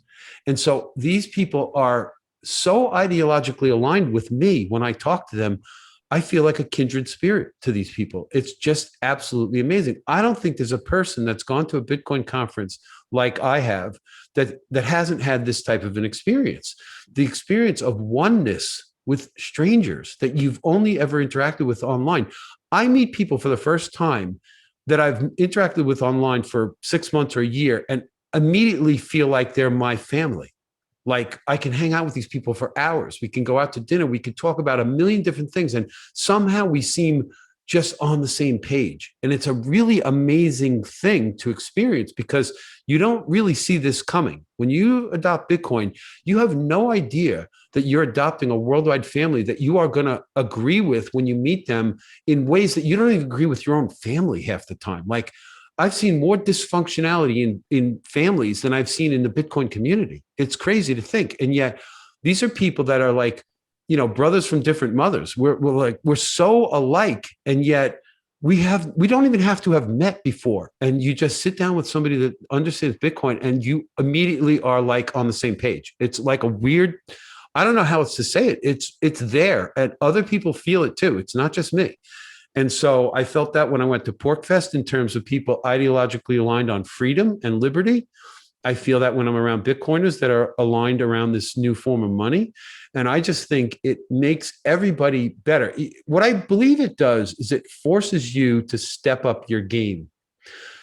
Knowing you can't cheat within this system, knowing that everybody else sees this system the same way, I think it forces you to be a better person because you don't want to be rejected by these people who are on the same page as you regarding this thing called money, which is good for all of us, right? It's a thing that you realize it's good for me, but it's good for everybody else. And so like, I think, okay, well, I'm into this thing called Bitcoin. I think it's good for everybody. I don't want anybody to ever think that I'm cheating when I'm involved in this. I don't want anybody to ever be able to call me out and say, you screwed me over. You told me something that was wrong. You led me down the wrong path. So my integrity is tested constantly. Now, I'm just going to diverge for a second here. I started a career you know that I work on a place called Fire Island. I build homes, custom homes for people. And 30 years ago, when I started my business, I went to this area. I was recommended by a friend who my first customer was looking for a new contractor. They didn't know me from a hole in the wall. They had no idea if they should trust me. I was able to convince them that if they hired me, that I would do the job and they would pay me and it would work out good. And those people hired me for 30 years straight because I kept my promise. I had my integrity back then. I knew I needed to be honest, but I also saw a position in life where I had a clean slate. I was working in a town, no one knew me. And every single new customer, I had a clean slate, and I could ruin it or I could keep it clean by always following through with my promises, always honoring my obligations to my contracts or whatever it took. And I went out of my way to make sure that I did not ruin that reputation. And for 30 years straight, I've had a construction business and I've never, ever had to advertise because everybody just keeps recommending me, because I knew right away that as soon as I break that trust, I potentially am out of business. When I got into Bitcoin, I saw that and I said, I'm so glad that I've got this background of having to prove my trustworthiness when people couldn't see me. So like before digital photography, I would get double prints made. I would take pictures of the work I was doing and send. And all of a sudden, the people would get in the mail a package with pictures, didn't even know it was coming. And they would go, holy crap, he's doing exactly what he said. I see the pictures. Now I do it digitally the same day. And my customers know I'm not cheating them. And I'll tell you, it hit home once when I was asking a new customer, why are you hiring me? And the woman told me that her previous contractor had said the job was done. Please send me the final payment, which she did, only to come out a couple months later in the spring to find the job wasn't all the way done. And he said, oh, I'm so sorry, I'll get to it. But he cheated. He lied. He said it was done. He got his payment. I believe he ultimately went back and finished it, but she was done with that guy forever. It didn't matter that he came through in the end. He lied to her. I realized I could never get away with that. If I tried, I run the risk of having that same condition. So I kept my nose clean. I kept a good business going. I have a good reputation. People continue to call me for work 30 years later. And I see it the same way in the Bitcoin space.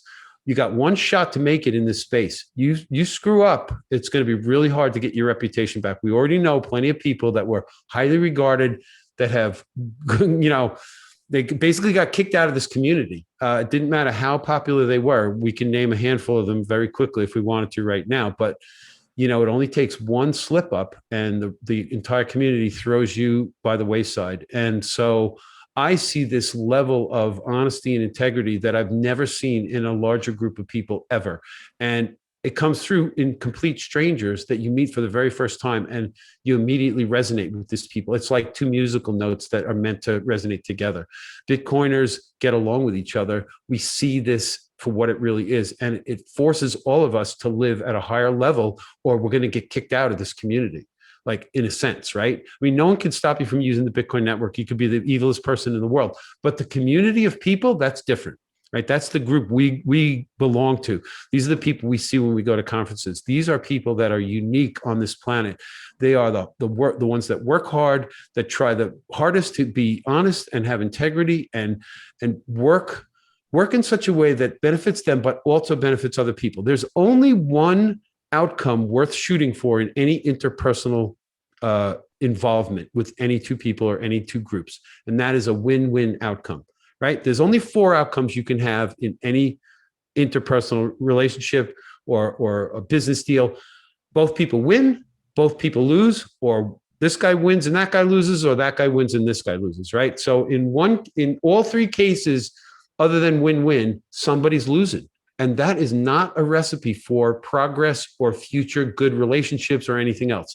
So if both people lose, that's pointless. If I win and you lose, hey, I'm all happy, but you're not going to want to deal with me again. And if I let you win and I become the martyr and I lose, well, what the hell good was that? I mean, I can't keep doing deals where I keep losing, right? So there's only one outcome that makes any sense. And that is for both people to feel like they've won. I think people in this community are always shooting for win-win outcomes. Everything that they try to do to help other people is to not just help them, but to help the other person so that they both win. That's my approach to life in everything I do. I want the people I'm working with to also win. Yeah, I agree with everything you said. I think, where I think like my wife struggles, and I think why she wants me to keep coming at you with these questions is around like Bitcoin purity. And I think about it in this tangent of like heroes and spooks. And when I think about heroes, though, I don't really have a person that in real life that is my hero. I would never put someone on that pedestal. I don't know who is actually pure, what their intentions are. I just know maybe what ideas people have that I look up to and admire. And there might be actions taken by certain individuals that I admire and I think are heroic in nature. So I think of like Jack Mallers. I think the kid's a boss. I love everything he's doing. When I think about who he might be as an individual, the idea of him, of what I know, I get a tear in my eye. I think I want my kid to grow up like him. He's courageous, but I don't know who he is. And so he's just a person to me with great ideas and great actions. And, then you take someone like Breedlove, who put out tremendous ideas. I'm not saying these ideas were his own. I'm just saying he brought amazing ideas to the table. Maybe they were his own, maybe they weren't. It's just he was captured by great ideas. He articulated them well. It seems like he strayed from the pure path. I think that's obvious. I don't even know how to use the word seem. But there was some people in Twitter, I won't call it the Bitcoin community, just in Twitter, Bitcoin Twitter, who off with his head.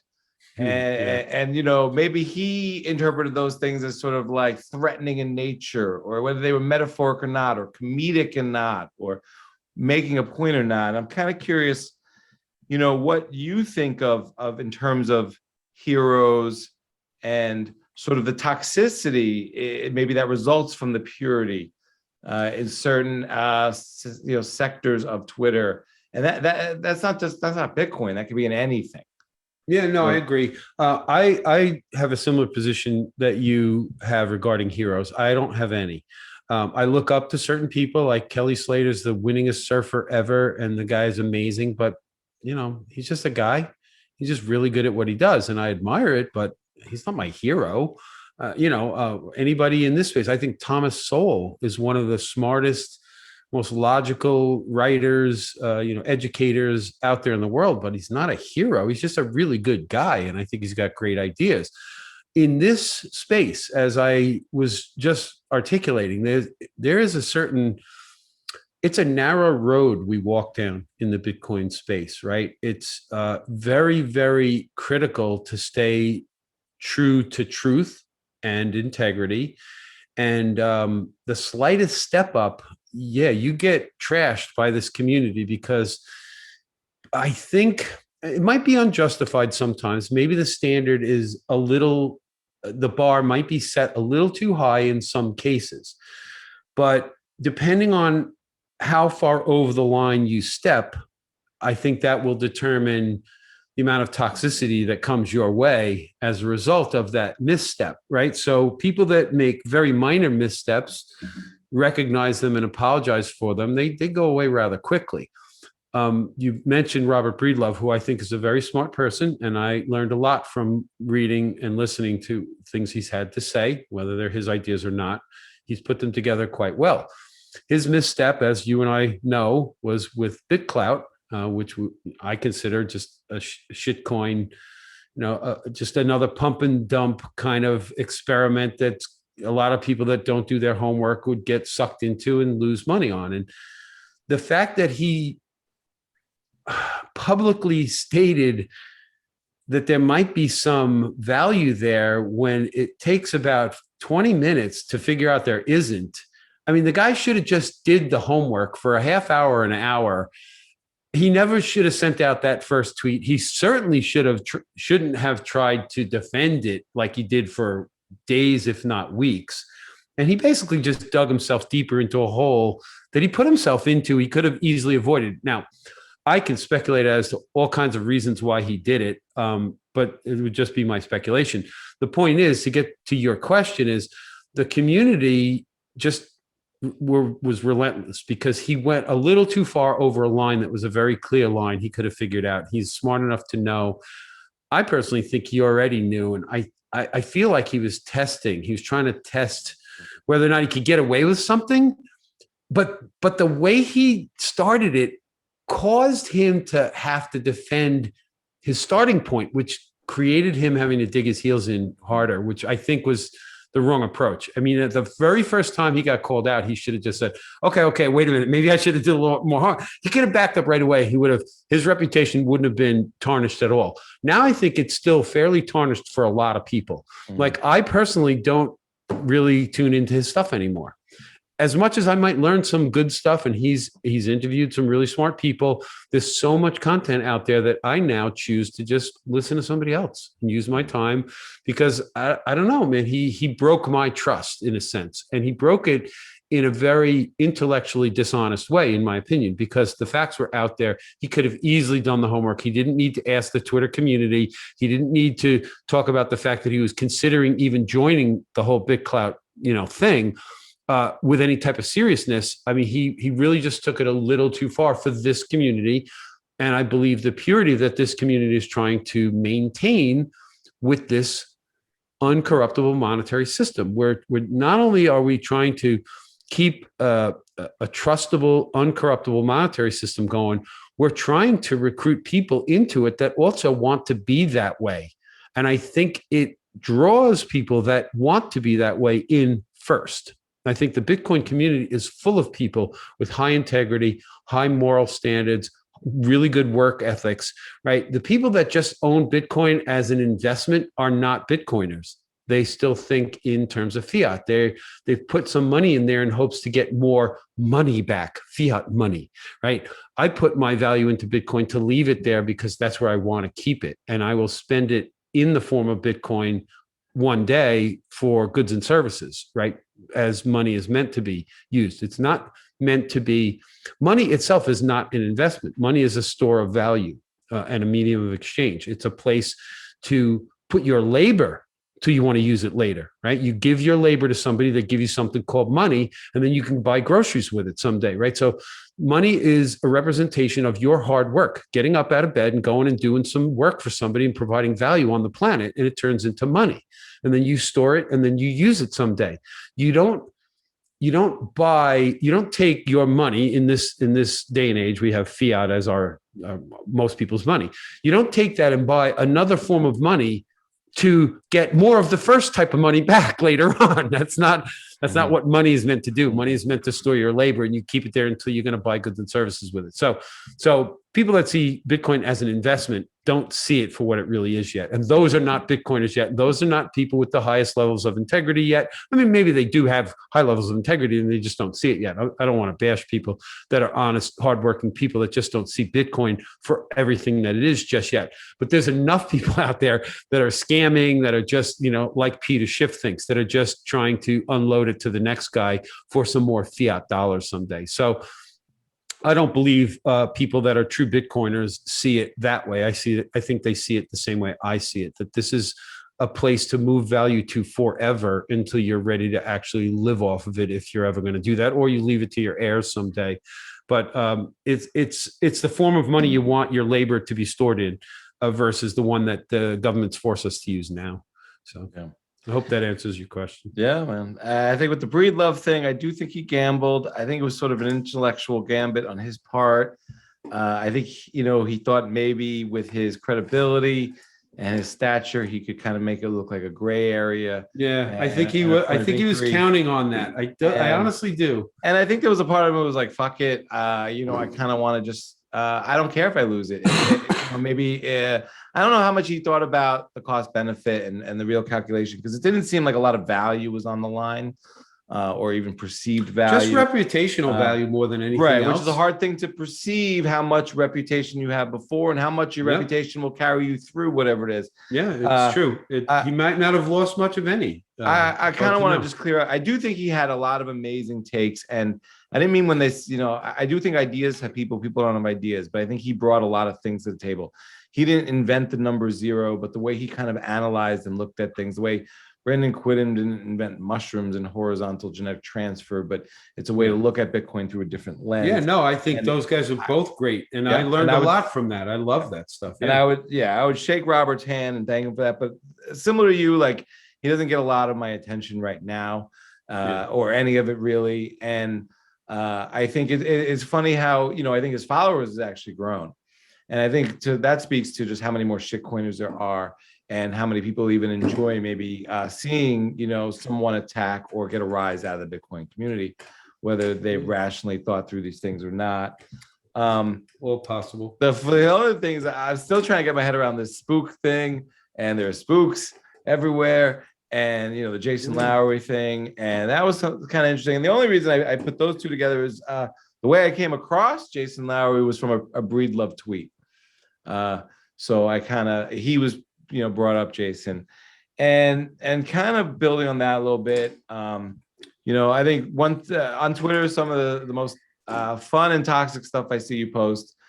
Fun's not the right word, but when I see you kind of go off the hardest is when you're in airports and you're going from Bitcoin overlay back home, or from home back to Bitcoin overlay, and you got to go through sort of those sort of connection points. And I can't honestly get over how much since 9/11 America's been sort of TSAified. Oh, it's terrible. It's like TSA has taken over the country. And well, this is, the people that control money, they get away with it the more they can control people. And so they're smart. These people are smart. They know how to use societal events to convince society to accept more restrictions. And so when 9/11 happened, all of a sudden, and who was that guy, Richard, somebody, the shoe bomber, like, everybody now has to take their shoes off going through the airport. This is insane, right? The amount of people that are potentially going to put bombs in their heels of their shoes, it's just absurd. And yet this rule is never going away. Right. And sadly, I wonder if the mask mandate on airlines is ever going to go away. It's all to dehumanize us. It's really the most humiliating experience that you can go terrible. through in the country. They literally take away all your papers and credentials, any identification. So you're almost a non-citizen, non-human, non-person at that point. Yep. You've been like deplatformed at that point. You have no ownership over your own records, and sort of like where you're going to be told to go next, depending on what questions they might ask or what they might not find.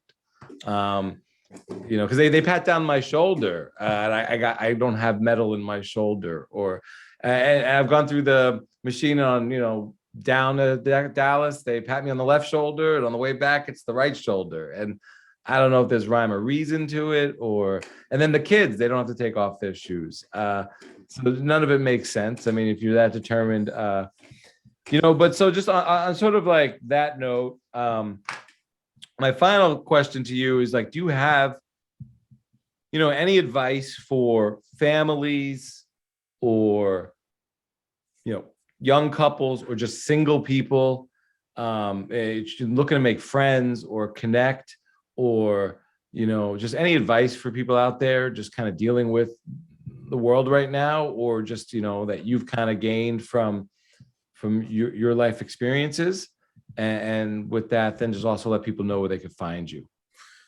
Wow, general life advice.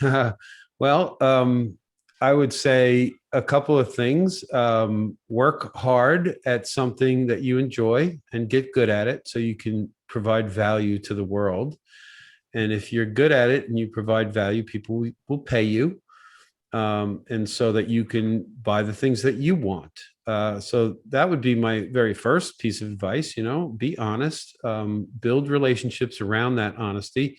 I would highly recommend the book, The 7 Habits of Highly Effective People, which teaches you how to first get a hold of your own life. So the first 3 habits Stephen Covey calls personal habits, which is habit 1 is to be proactive, which is to decide how your life's going to go instead of being reactive to the things that happen to you. And if you're going to be proactive, habit 2 says begin with the end in mind.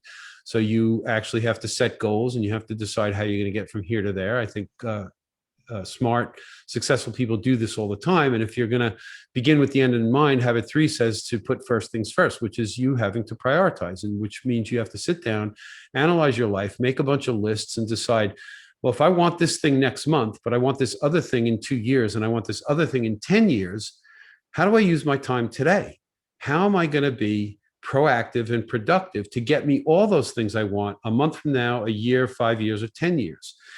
If you will do those first 3 habits, you will get control of your own life.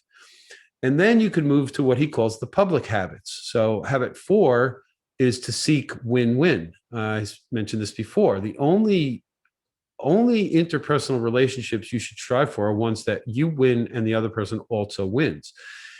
Habit 5 says that if you have that mindset, one of the best perspectives you can take is to seek first to understand, but then be understood. If you will take the time to listen to the other side, whether it's a business deal or just a friendship, you're trying to get along, you're trying to understand each other, you say, hey, what's your opinion about this? Like you've done here. You've asked me my opinion, and now I'm telling you what it is. That gives you the ability to formulate potentially another question or make a decision on how you want to react to what I'm going to say. So if you seek first to understand, you then have a better position in which to be understood, because you might be able to articulate your position better now, knowing how that other person feels about whatever it is you're discussing. So if you follow those first 3 habits to get your own life in order, you follow those other 2 habits to start interacting with other people, you will find that if you will shoot for win-win and seek first to understand, but also be understood, you might move to habit 6, which is called synergy in his book, where you will work together as opposed to fighting each other to have a common outcome where, again, you both win. And being that it's 7 habits, the 7th habit he calls sharpen the saw, which is to always be working on all the other 6 simultaneously. I bought the audio version of that book about 20 years ago, and I used to drive around and listen to cassettes in my car before CDs were even a thing. That's how old I am. And I could say I probably listened to that audio tape, which is basically him reading the book or describing it, probably 50 times, maybe more. That's like reading the same book 50 times. I've never done that for another book, because it grabbed me so hard that I've aligned my life around these 7 principles, and they have served me very, very well. I would not have the life I had I not understood those concepts and put them in practice. And they absolutely work. They are non-arguable first principles of part of our humanity. And if you want to test them, just do the opposite. He actually wrote a book that's the opposite of the 7 habits. Basically getting into how if you try the opposite of these things, it will just lead you to ruin. So I would highly encourage anybody to work on themselves, get their own life in order, then work on their relationships around these principles.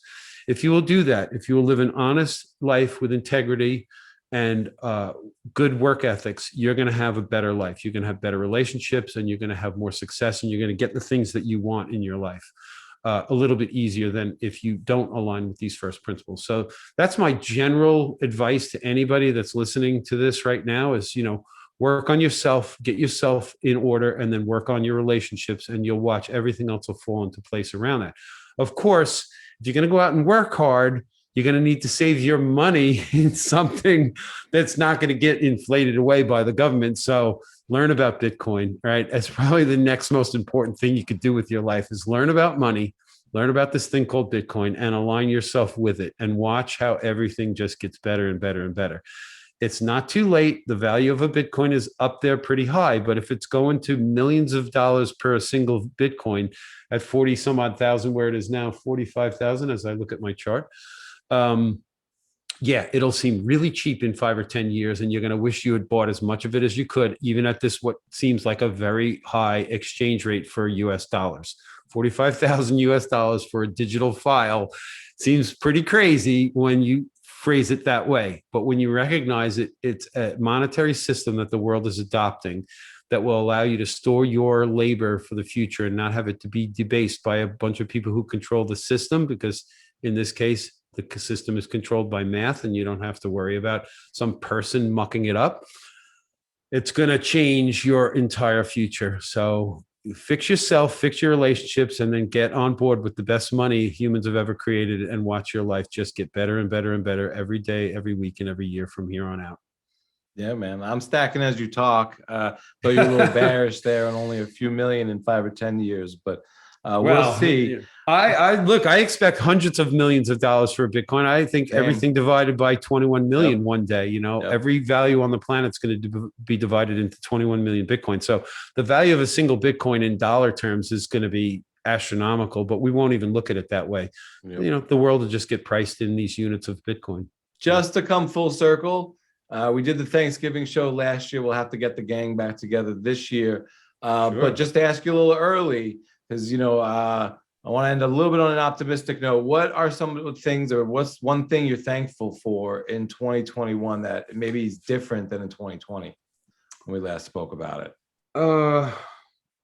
Wow. I'm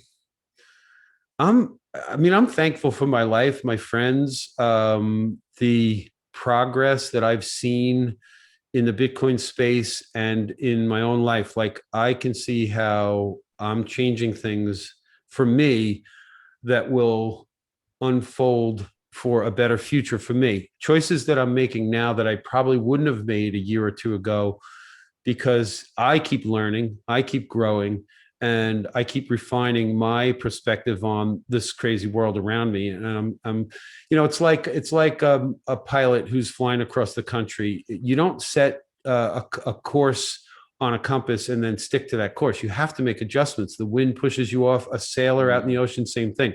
In life, we have to do the same thing. We have to do course corrections all the time. We get new information. We realize we're slightly off track. We got to get ourselves back on track.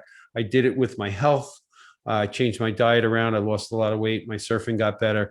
So a lot of things have come into focus for me, and they keep, I will have to say that I'm thankful for the fact that I continue to become enlightened, about deeper concepts, the things that I know, I learn a little more about. And so I get a better perspective, or a more refined perspective on certain things that allows me to make better choices for myself. And hopefully those choices will lead to better outcomes in general, making hopefully less mistakes as I go through life. So I guess I'm just thankful for the opportunity to be exposed to these things through the internet, through the people I know, and just, I guess, the opportunity that I have as an American in this country, that I am generally free. I'm just going to back up a second. You had asked me about the conditions around me.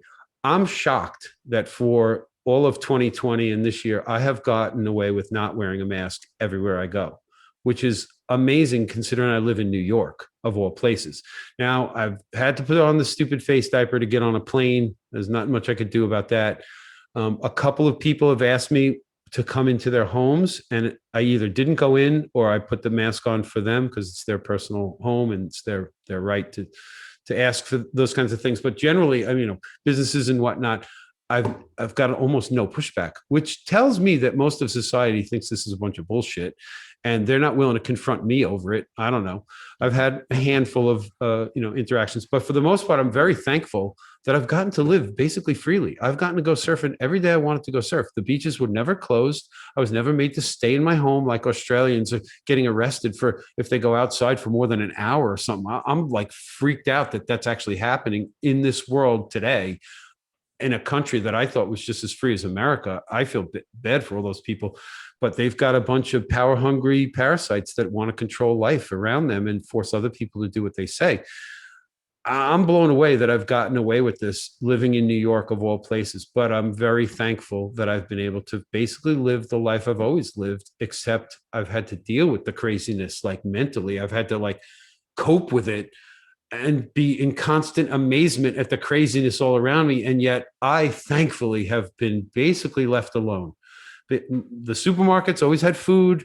I've never, been unable to get gasoline at the gas station. So literally where I live, life has not really changed much at all, except that I watch the entire world around me going nuts. And I worry what's going to happen. When is this really going to hit me and my life and really restrict my ability to do stuff? So far, it hasn't happened, and I'm very thankful for that. And I just hope it doesn't get any worse and only continues to get better. I see the world waking up in many ways, giant protests all over the place. Maybe society will finally be able to push back against the parasites that are writing words on paper, trying to control everybody else. I am hopeful for that. I'm thankful for what I have. And I just hope I don't lose it. I don't lose any more of it. So thanks for, you asked me earlier, where can people find me? Easiest places on Twitter. That's where I spend most of my social media time, really, where I spend all of it. I'm not on any other social media platform. So it's Surfer Jim W at Twitter. And my DMs are open. I try to answer all of them. I want to be courteous to those people who reach out to me, especially if they're honest. Except for the ones that just say hello. I'm like, okay, what do you want? You must have gotten some of these. You just get somebody randomly says, "How's your trading?"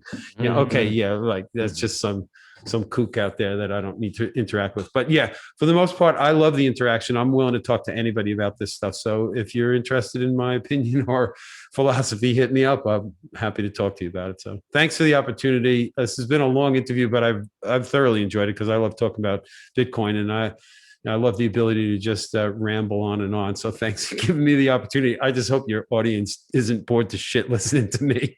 So we'll see. Let me know what the feedback is after this episode is out. I'm curious to know what people think. If I'm going about this the wrong way, I'd like to change, right? I don't want to be a messenger that's boring or is putting out a bunch of bullshit that nobody needs to hear, right? If that's my message, then nobody should interview me ever again. I need to be bringing value. I even said it at BitBlock Boom.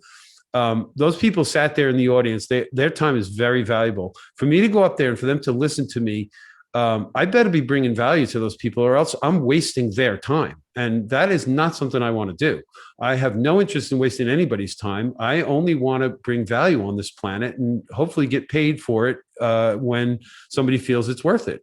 So I build things for people and they pay me, and it's a perfectly acceptable exchange between the two of us. And I hope people that voluntarily put their time into listening to me talk for over an hour feel that it was worth it in the end. I honestly do. And if it wasn't worth it, I'd like to hear, why wasn't it worth it? What did I do to waste your time? Because I need to fix that. Otherwise, I'm wasting people's time, and I don't want to do that. So thank you for the opportunity. And I hope I had an incredible time. I had a blast.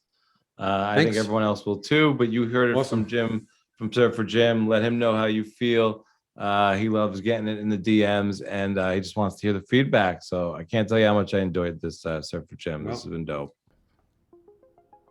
Surfer Jim on trust, honesty, integrity, first principles, and how Bitcoin is inevitable, right here on the Bitcoin Matrix podcast.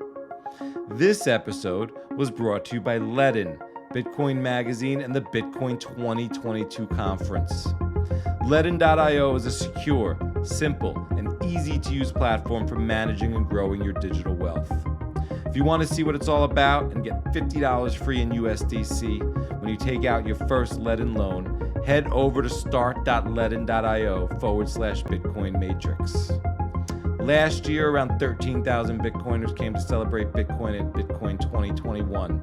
They're expecting 35,000 this year for Bitcoin 2022. It's going to be off the hook. I hope to see you there and grab that beer. So for 10% off, use my code Cedric2022. Check the show notes for the link and any details you might need. And thank you for listening. If you dig the chats, please make sure to subscribe, rate, review, and share with your friends and family. Stack sats and stay laser focused. This is Cedric. Peace.